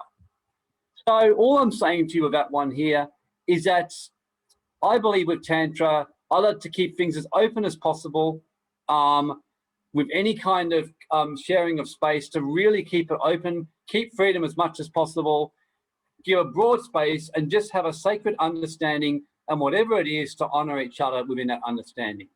And that way you can really, really open up to yourself and experiences the joy and the fullness while practicing it safely, so to speak, for your heart. And that's really important. So one last thing I'll share about this is understanding the difference between the masculine and feminine. So this is another little tip as well. Men, the masculine, the sex center is naturally very hot, whereas the heart is naturally very cool. The women, their heart is naturally very hot, their sex is naturally very cool. Now, why is it so important to understand? Because many women will readily share their heart with the men, and many men will readily share their sexual energy. That's why so many women get dick pics from men online. And you go, why would a man do that? It's because if a man's immature, in his own weird way, he thinks that by sharing a dick pic, he's actually showing love to the woman. You know, it's actually showing that. So equally though, many women make the mistake of thinking because they're giving a man lots of heart love, which although it's very important for the man, if you're practicing Tantra, many beautiful women cannot understand why their men withdraw from them or cheat on them or don't want to be with them anymore. It's because basically they're nourishing the man's heart, but they stop nourishing him in that area sexually, and the temptress comes along or someone else and does that job for him.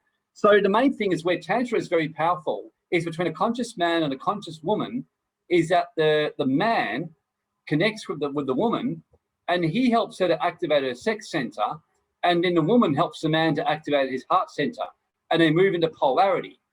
So one of the ways it's done in Tantra is Yab Yum, for example. That's actually a sacred position, and although it looks a little bit sexy, it's actually a very powerful spiritual tantric position, because what you're doing, the aim of it is to activate the chakras. So you actually activate each other's centers. So the man activates the woman's chakra and vice versa. So it's actually a balancing exercise. And I remember the first time I practiced this years ago, I was excited for, this is going to be sexy. What surprised me was it wasn't very primal at all. It wasn't primal one little bit. In fact, it was very spiritual, very sacred. I found what happened to me was my sex center actually calmed down a bit. My heart opened more, whereas the woman's sex center opened more. And I felt this union that was very natural, very peaceful, and so comfortable. I really kind of walked away a little bit dumbfounded and a little bit in shock, not quite know what to make of it. And anyone here who's ever practiced at Yab Yum, whether it's astrally or real, would know what I mean. It's actually a very non-primal experience. It's a very sacred experience. And it's one of the most powerful ways to balance your energies. So what I might do is, before I finish there, Grace sent me a very good comment, because next time we should do this together. And I actually agree with you, Grace. Grace, maybe you can jump on a bit and share your perspective on what I just shared as a feminine. I'd love to hear yours before we kind of end the greatest lesson. Sure, where do I start? Oh, wherever you want. That's a typical feminine, Warren. Lead the way.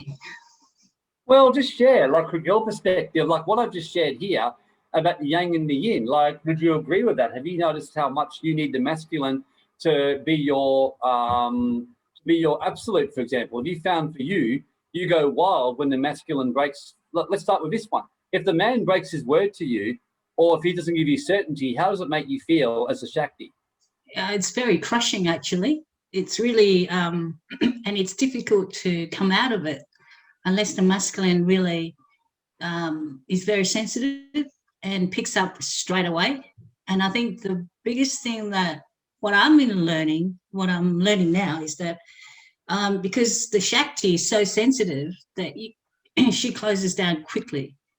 Now, Shiva is very sensitive too, so that the masculine is very sensitive and picks it straight away. And it's the masculine that draws the feminine out.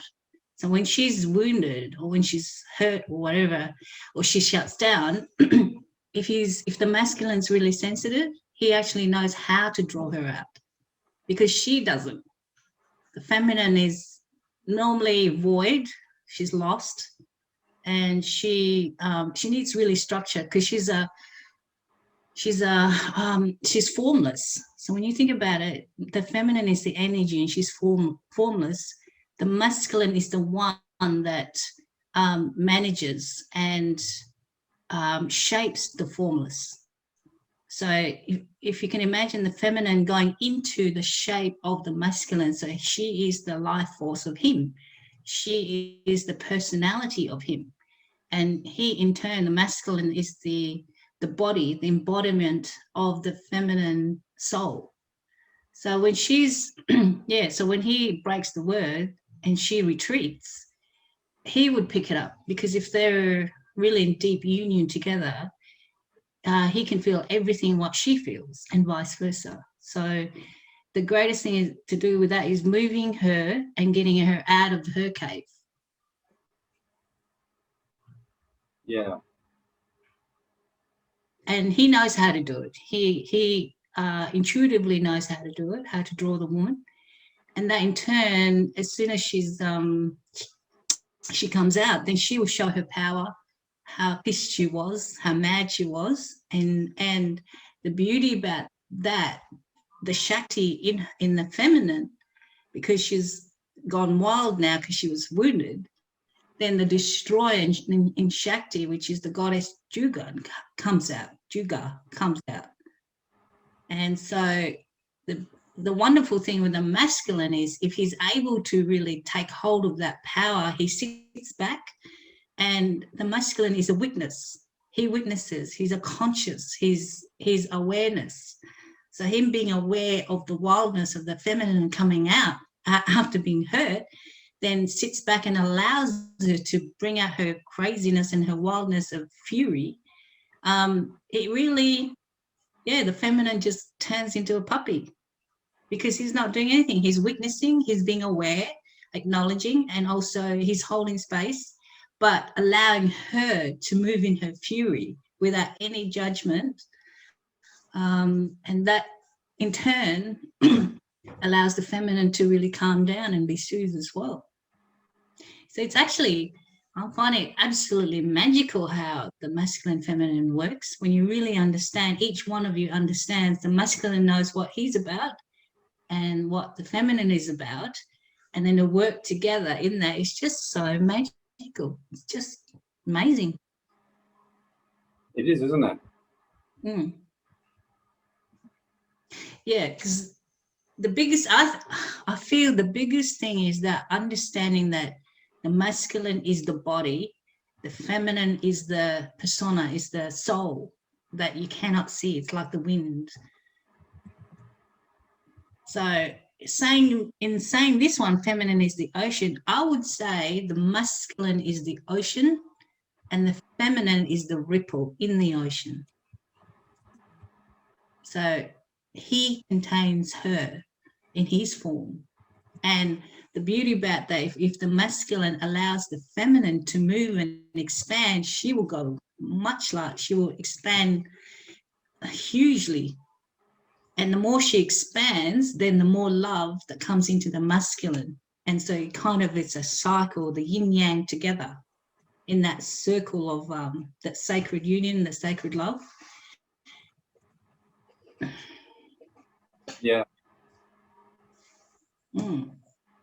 Wow, that's really good. And what do you feel about, have you noticed what we're saying too about the yang and the yin and different centers? Have you noticed that, Grace?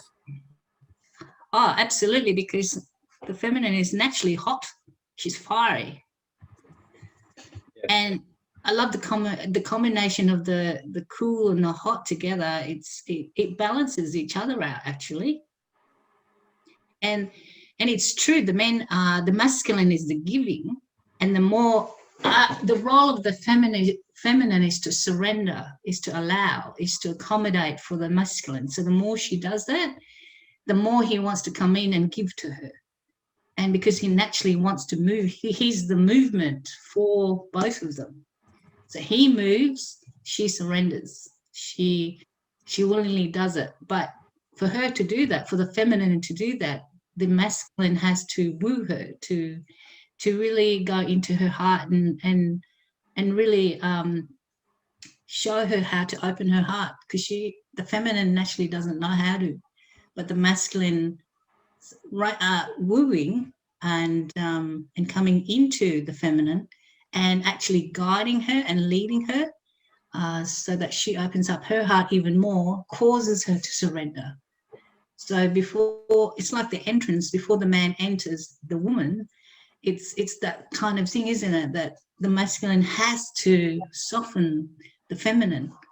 And so it's that similar thing to the heart and the giving and the receiving. So she receives him in and he gives to her. It's true. The heart, yeah, it's just amazing.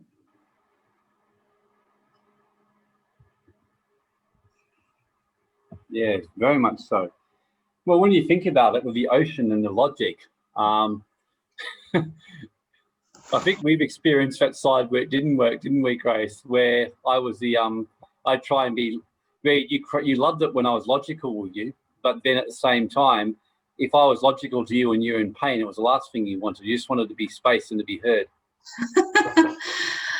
I tell you what, you've been my greatest challenge, Warren, because, remember when the first time we got together, I was so way out there as a feminine and you were way out there as masculine when we got together, right? I was never on time. I lost track of time and I always needed some direction. And where you were on the other extreme. So we kind of, over the years, it's wonderful balancing, but it's true. The last thing I wanted to do was, because you were so masculine enough, you want to, that sort of wanting to fix me all the time, where we don't want to be fixed. We just want, it's exactly what you said earlier. The feminine wants to be heard, wants to be seen, and we're like peacocks.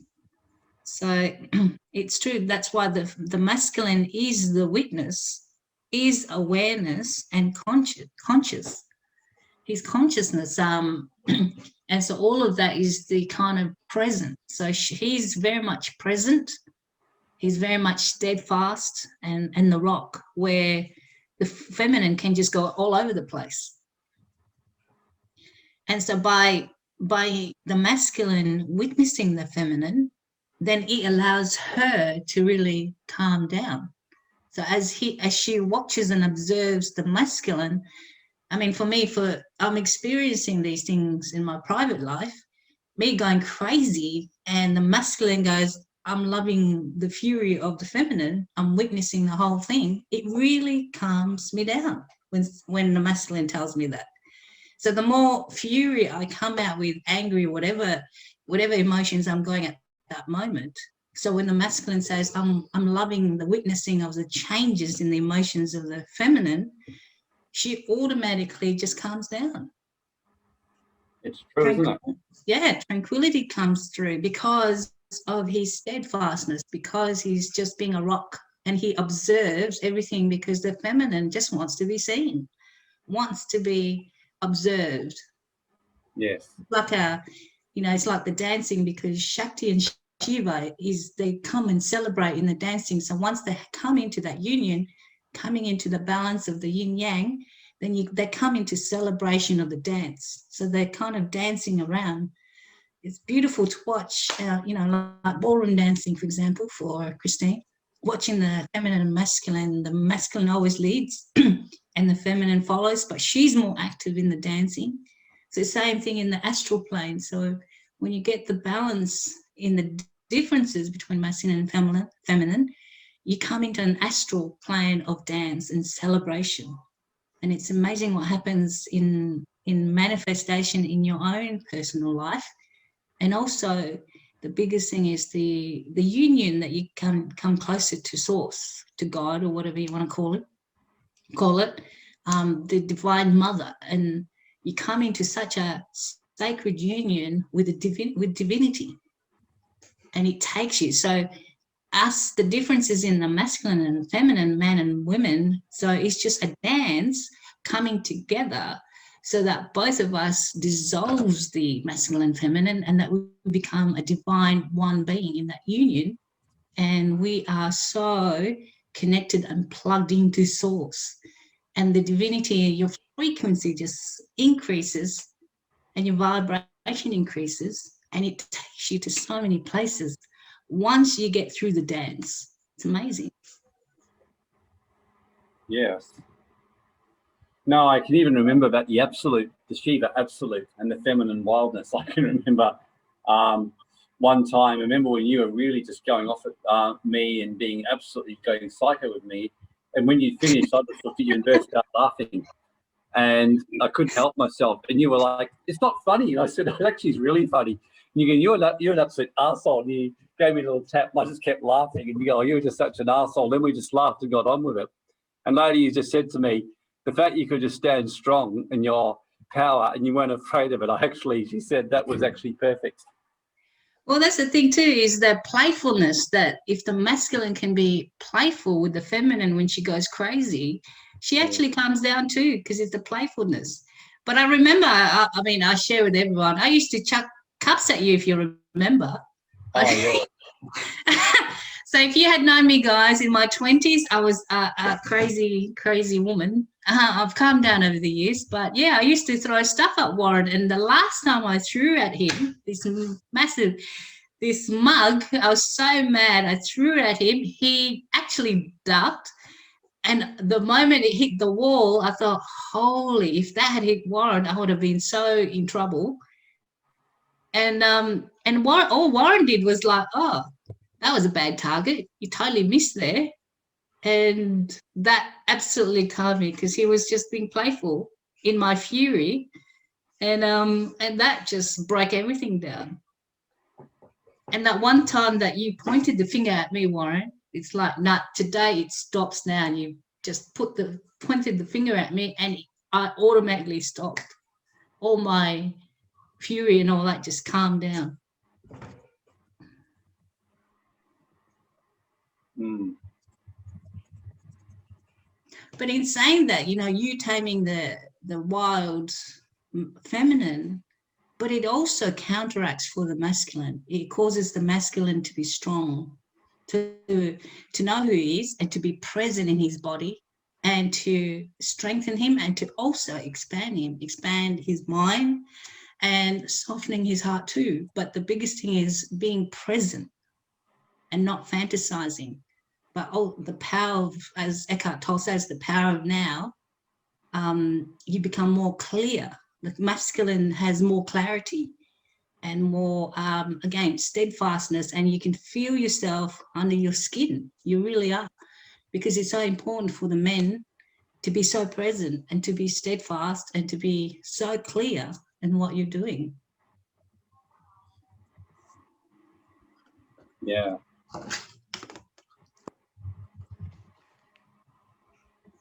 It's so interesting, isn't it? It's just, I'm just thinking back, because it's been times when I've actually done that and been able to stand in that masculine strength and be very, very clear. And I think I even remember saying to you one time, you threw it at me, I laughed about it, but I said, just keep in mind, if you throw a cup at me and it hits me, I'm going to throw one back at you. And I don't really think you want me to throw a cup back at you, because I think my hit will be harder than yours. Oh, absolutely. meant it. I said, next time you throw a cup at me, if it hits me, I'll throw one back at you, rest assured. But because you allowed me, because at that time, because you allowed me to express myself, I mean, we made a covenant with each other that we don't go below the belt. So I made sure I threw the cup above your belt. But as long as we don't go below the belt with each other, anything goes. Yeah. And so if you have that kind of relationship with someone, it's actually so fantastic because you really expand each other. And for where we are today, to be honest, Warren, we wouldn't be where we are today if we hadn't gone through that path, if we hadn't really opened ourselves up into development and really reaching into divinity. We would be your normal divorced couples. There's no way I'd want to be in contact with you apart from through the boys. But yeah, because of our path, and we recognize the masculine and the feminine, we recognize that we are here to dissolve the gender.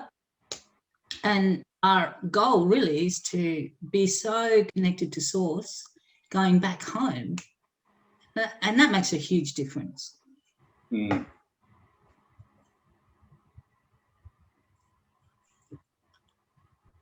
No, excellent. Thank you, Grace. No, it's good to hear you share because it's so true. I think that learning what the masculine and feminine want from each other and what they need from each other, and it's an ongoing thing, really, like you said.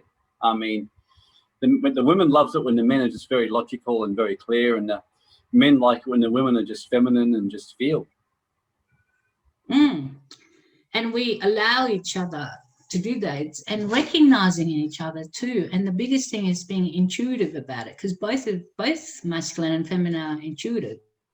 And so if we can naturally do it, each one of us, we do have that masculine and feminine in us as well. But if we are working together collaboratively, then it's excellent way to be masculine and be feminine and working with each other. So, for example, the way you and I work in City Awakening and all the other businesses, Warren is very masculine in everything that we do. And also I'm feminine, and I'm recognizing my role and he recognizes his role.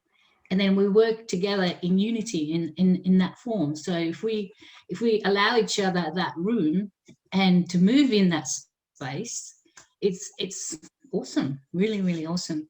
And so everything that we do, so all the sessions that I do with you guys in group sessions, so that's what I encourage the feminine and the masculine to really move up and be and really practice in that in the platform that we've created. No, I love it. Really love it.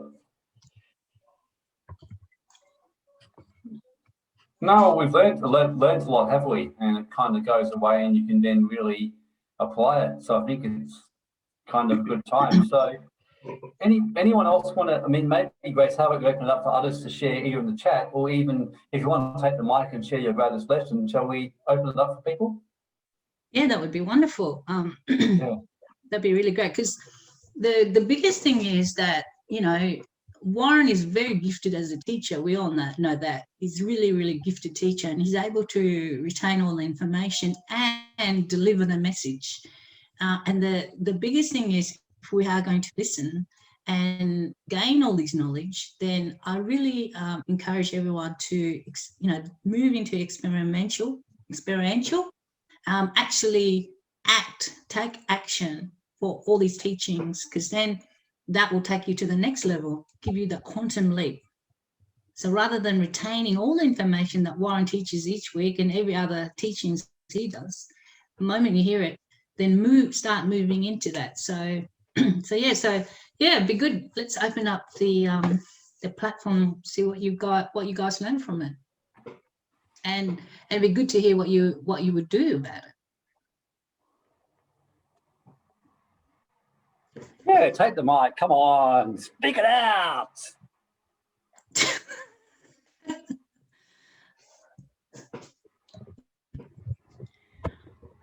See, my biggest learning for me is really operating in the feminine for me.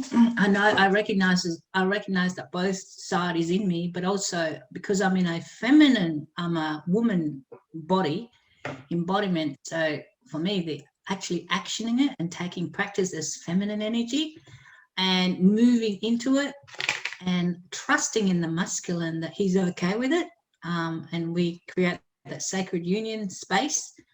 It's really fantastic. So what you shared today, Warren, is exactly what you've, all your teachings today has been what I've been doing in my personal life. And it's really, it's good to have that recognition. And also as a feminine, for me, it's actually good to have that clarification and structure, because naturally I don't like structure. I don't like labeling things and naming things. So as a feminine, it's really good to actually see everything, all the teaching here, and putting it in place for me as feminine. Yes. So Jody says, I will certainly look at finding a companion using these tools. Oh, that's a big call, Jody. Now you've said this to everybody, Jody. I will certainly look at finding a companion using these tools and open myself, my heart. Now you got nowhere to run or hide, Jody. You have proclaimed it to the universe, and we all witnessed this today.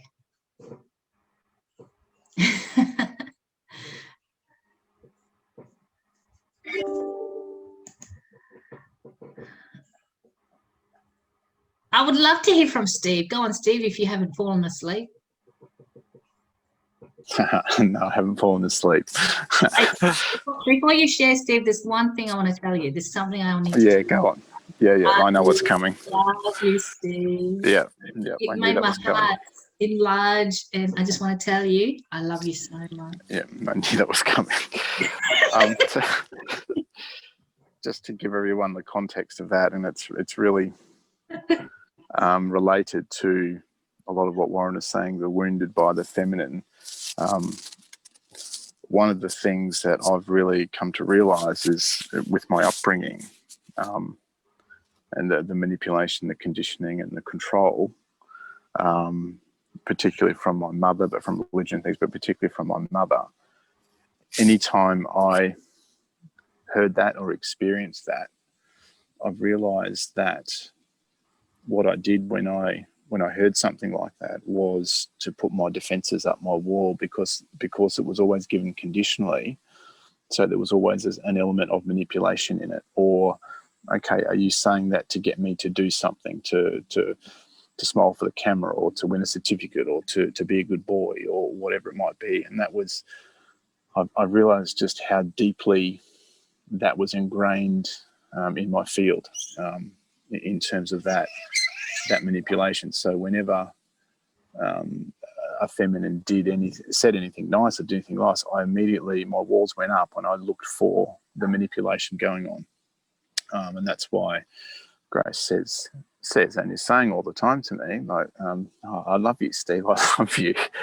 And my immediate default reaction is walls up. So it's a little bit of a game now. She says that and I say, yeah, fuck off. But it's still, it's a really it's a really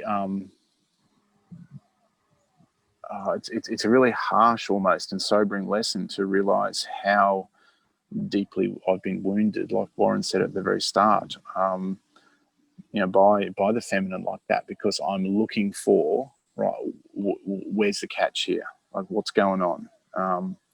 And that's really sad, and that's why I've been so closed off for so much of my life. So what came up for you today? Oh, it was just like tick, tick, tick. Yes, Warren, that's right. Yes, yes, yes. Tick, tick, tick, tick, all the way down. Yeah. So what came out for you today, Steve? I love you, Steve. Dear. Yeah, I love your vulnerability. You're becoming more vulnerable, and it's so beautiful. I love you for that. Well, at least now I'm seeing the change. At least I'm laughing now and not being silent and working out what the fuck's happening here. So yeah, I'm a work in progress. That's so good. I'm having fun with Steve. It's so much fun. It sounds like sometimes fun at my expense, but anyway. Yeah, it is actually. Yeah. Steps, and that's when the fuck off Grace comes out. So yeah. Well, because you know you can do it to me anytime when I go through those patches.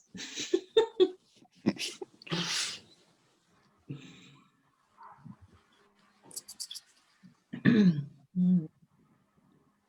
I guess I'd probably just add one other thing that unless you know it's there, you don't know it's there, and you don't know how much that rules your life. It's true, isn't it? Yeah. And you can put on whatever masks and create whatever success in the 3D world and so forth, but when you do so with a closed heart, you do so with a closed heart, and that only gets you so far.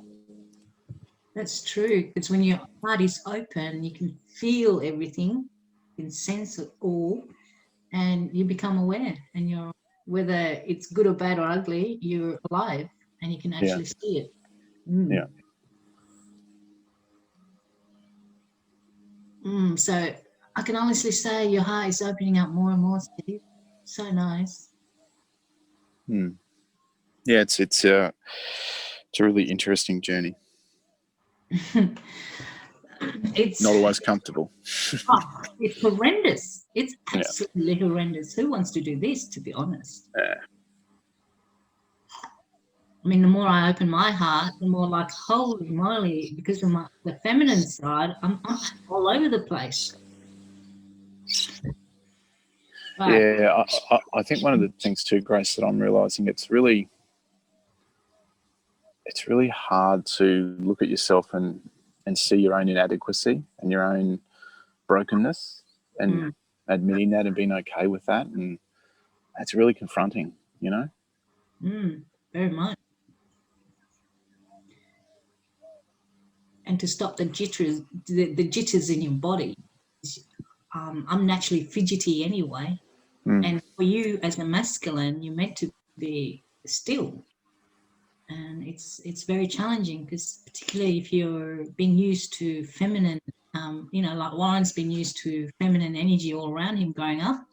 Any masculine used to feminine growing up, you take on their traits. Yeah.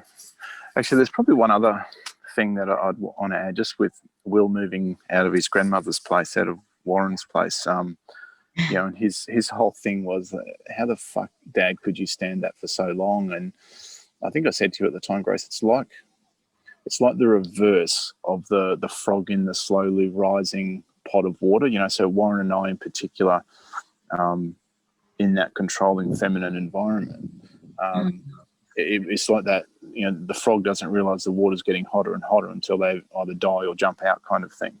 Whereas Will was thrown in the other way, and he gets put in the water and goes, oh, this is horrible. What the fuck's going on? How could anyone live like this? But when you don't know any different, you don't know any different. And you go through life with the paradigm that you've grown up with, and all that wounding, and everything that you see, do, it is all through that paradigm of the wounding and the control and manipulation and the fear and the guilt and the shame and all those sorts of things. Yeah. Yeah, I am amazed that you and Warren went through that, because, as I said to Grace and Warren, I mean, if I grew up here, I would have run away from home and just lived on the streets instead, because at least I'd have freedom. I mean, and I've said that I'd rather grow up an orphan than grow up here. I mean, it is. I being here. I'm done after 4 months. I'm amazed that you. I'm amazed that you guys could do it for over 20 fucking years. Yeah, I didn't. I was out at 20 or whatever. Yeah. Well, because this is like truly insufferable. Yeah, but see, Will, that's the thing. When you're told it's normal, when you paint a smile on your face and it's, the family is an upstanding member of the community and everything's fine, there's nothing to see, you keep moving on, we'll just keep going through life. When that shit is fed to you, that's all you know, and it's and when you come out of that and you start to look at other things and see other things, it's just like, oh my God. Yes. Well, That's that's so right. painful. It's so painful to look at. Well, And also, it would be. It would be also painful. William, you've had an advantage really over anyone else because, Warren and I really brought you guys alternatively. And so you've been placed in Nana's house highlights everything for you because you didn't grow up in that kind of environment. No, and I guess it was to truly show me the full effects. Because if you don't experience it, you won't know. Well, Because now that I've actually lived here, I mean, if I was like Warren, and once my eyes were opened, I mean, she would literally never see me again. Like I would have cut her off. I would have cut her off entirely, as in no phone calls, and I would never see her. Like being here. I mean, I'm just glad I can see. I'm now glad that I can see what's like Steve and Warren went through, because I didn't really understand it before, and I thought that Warren was exaggerating a bit, but it isn't. But the thing that's amazing is that none of it was exaggerated. If anything, he was under exaggerating. Well, that's what I thought. When you first told me you were going to move there, I had a great smile on my face because one way to learn lessons is to actually throw yourself in it and experience it for yourself. That's true. I mean, I'm amazed that I lasted this long, actually. Well, because I mean, it was good after like a month. It was fine. It was good, but after that, that's when it started becoming it slowly started becoming unbearable after a month. Um, good. Yeah, because visiting and living is two different things. Absolutely. Yeah, because when you're only visiting, it's all fun and games. When you live here, then it is more like a nightmare. True. Christine had her mic off earlier. Did you want to share, Christine? Oh, yes, I was just going to share what I felt this morning. And I think there's a couple of comments that Steve made that were pretty much summed it up, I guess. And it was about shutting your heart down, not even knowing that you had your heart shut down. And then making the discoveries of what's happened to you is nightmarish. And not a lot of patches when Warren was talking this morning about, it really took me to the depths. And it was really good how you laid it out, Warren, how it works. And then, Grace, when you brought it all together at the finish. But if you've never even known what the wild feminine is, it's really hard to equate with that. Yeah. Because I know I've been totally shut down. And I know I'm working on it, but it seems so unattainable. You've shut down because the feminine side wants to be seen and wants to be witnessed, and you weren't given that opportunity in this lifetime.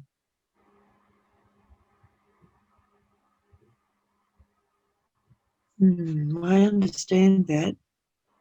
But the reality of it, it's horrendous, really. The good news, Christine, is you're still around, and we can really stir that pot up. Yeah. Just felt unattainable, really. It is attainable. It's really up to you, because you're the one that has to create that fury if you want to.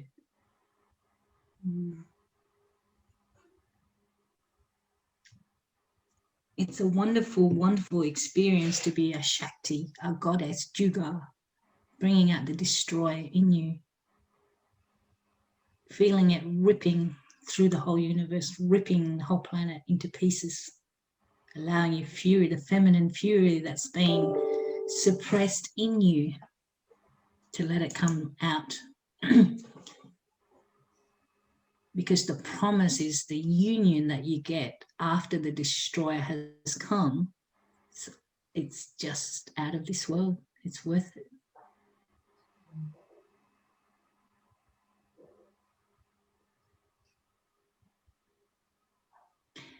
You can see the results when cyclones, tornadoes, tsunamis, and all these natural disasters that go through the earth. If you can see the metaphor of that as the fury of the feminine coming through the earth, and earth is representation as, say, the masculine's form, and the masculine allowing the fury of nature to come through and accepting it. And It's a really good metaphor. Great.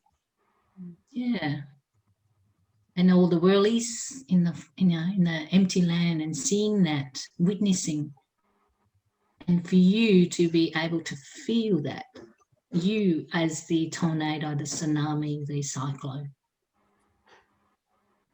because all that suppression is in your cells and your structure, and so the more fury the destroyer comes through you, all those things will be released from your parallel lives and also from your past lives, your multi-dimension. So imagine all that's been suppressed under you. So if you look at it that way, as the fury and the anger, then you see, then your perspective will totally change. Like Steve says, the work in progress. Well, that's why it's a great theme this year of the Dark Night of the Soul, because we are going deep. And it's the allowance of us opening ourselves and surrendering to it that brings in that hero's journey. Yeah. Thanks, Grace. I appreciate that.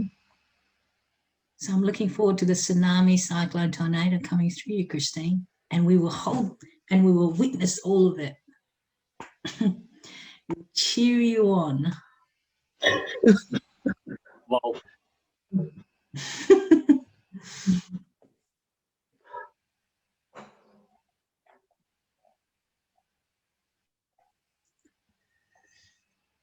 Wow, we've gone really It's over. been quite an been an intense morning, really. I was just going to say it's been a fairly intense morning, really. Oh, yeah, it's wonderful, wonderful. Lexi, my greatest lesson is that I'm realizing I've been running from a lot of deep pain for a long time. Yes, Lexi, not just this lifetime. A lot of it's self-sabotage or misunderstanding, but ultimately looking into and healing and owning my part. It will set me free. I respect the masculine a lot more now and feel like I have a lot better understanding of Shiva and of the relationship and love between. Yeah, that's gorgeous, Lexi. Now, yes, several lifetimes and parallel to Lexi. Don't forget the parallel bit. Lexi's been a lifetime ferret. Well, she's the feminine. See, she's the runner and it's the masculine that has to chase her. So she's been a typical feminine running and he gives chase. Well, she's a very fast ferret too, like really quick. Yeah, I mean, us, the feminine loves being chased. We love to run for it, and we love it when the masculine chases us. I know I do. I love running away from the masculine, and he comes chases me. Yeah, you're a ferret too. You're a pretty ferret.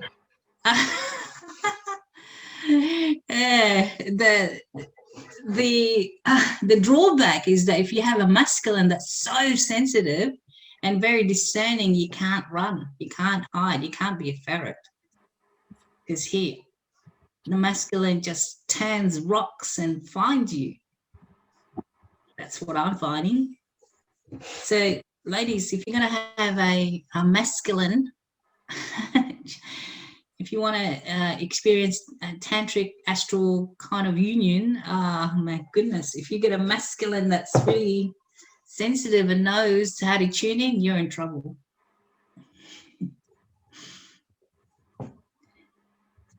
And I thought I was good, Warren, but man.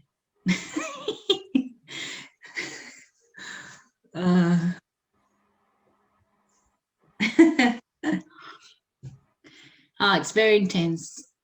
I mean, when you look at, you know, the word says refiner's fire. What does refiner's fire? It's very intense. So anyway, wow, we've gone way over time. How's everybody? How's your ears?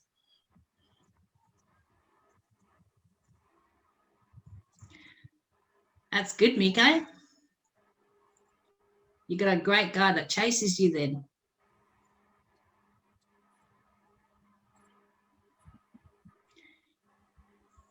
There's just something about the feeling of running away and bolting for it, isn't it? It's like, woohoo, we're free. Getting out of here. Getting from the intensity of witnessing and watching, being watched.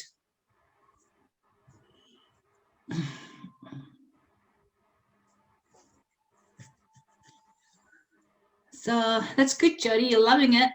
And I'm so loving it that you know how to use Zoom now, Jody. So you can plug in any time when we have meetings. Now you know how to use it.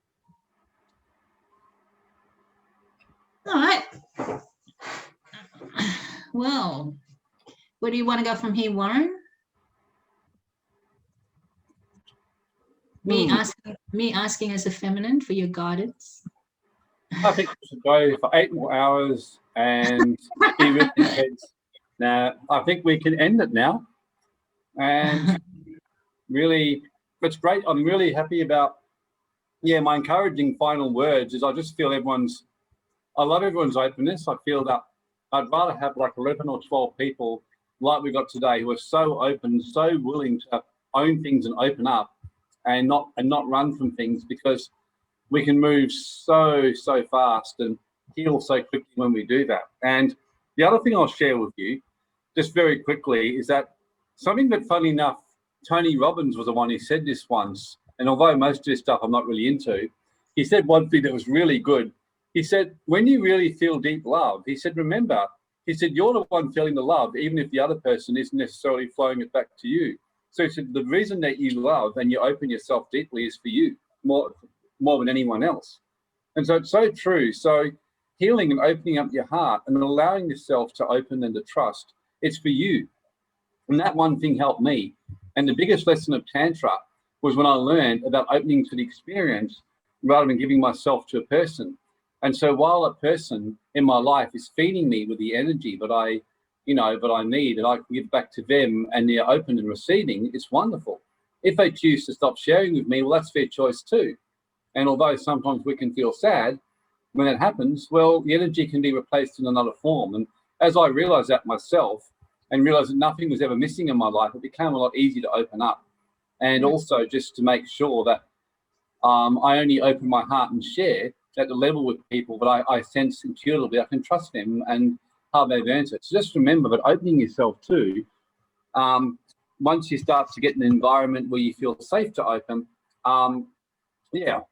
that it always comes down to the sacred space that you share with someone and the trust that you build. And I don't go around sharing with everyone everything that goes on in my life. So thanks everyone for today and for coming. Sorry, Grace. Oh, I just want to say the last thing. I totally agree with you. And remember the quote that you brought up earlier about we love God in the man and the woman, not the person. So when we love unconditionally because we recognize the divinity in each one of us. And so, like, for example, we have Friday sessions and we have created a sacred place there, a really sacred, holy place that we can share unconditionally, and we allow ourselves authentic self to come through.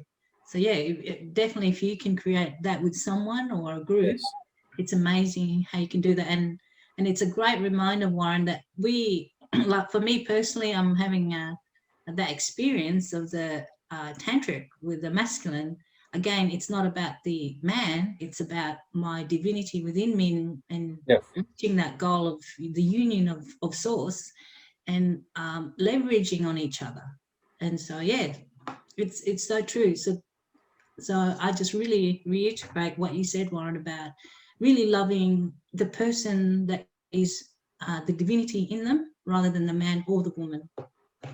Yes, well, I've just mentioned on that, but I mean, that you're spot on, Grace. I mean, the reason I open myself fully, I'm a big believer, if you're going to do something, as Solomon says in Ecclesiastes, do it 100%. You know, either choose to just be tantrically celibate and keep your energy to yourself, Yeah. or if you're going to share with someone, share it 100% and create a sacred space, share it 100%.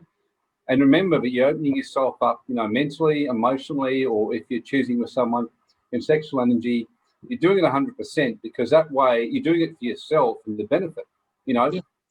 And I remember the best lesson I learned was either be celibate within yourself and embrace the celibacy, or if you're going to share with someone, share it 100%. Don't do anything half-hearted. So true. Very true. That's good. Awesome. Okay. All right. Well, thank you, Grace, and thank you, everyone, and thank you for sharing and being a great group. And I'll see you all during the week and next week. Thanks, everyone. Have a great week.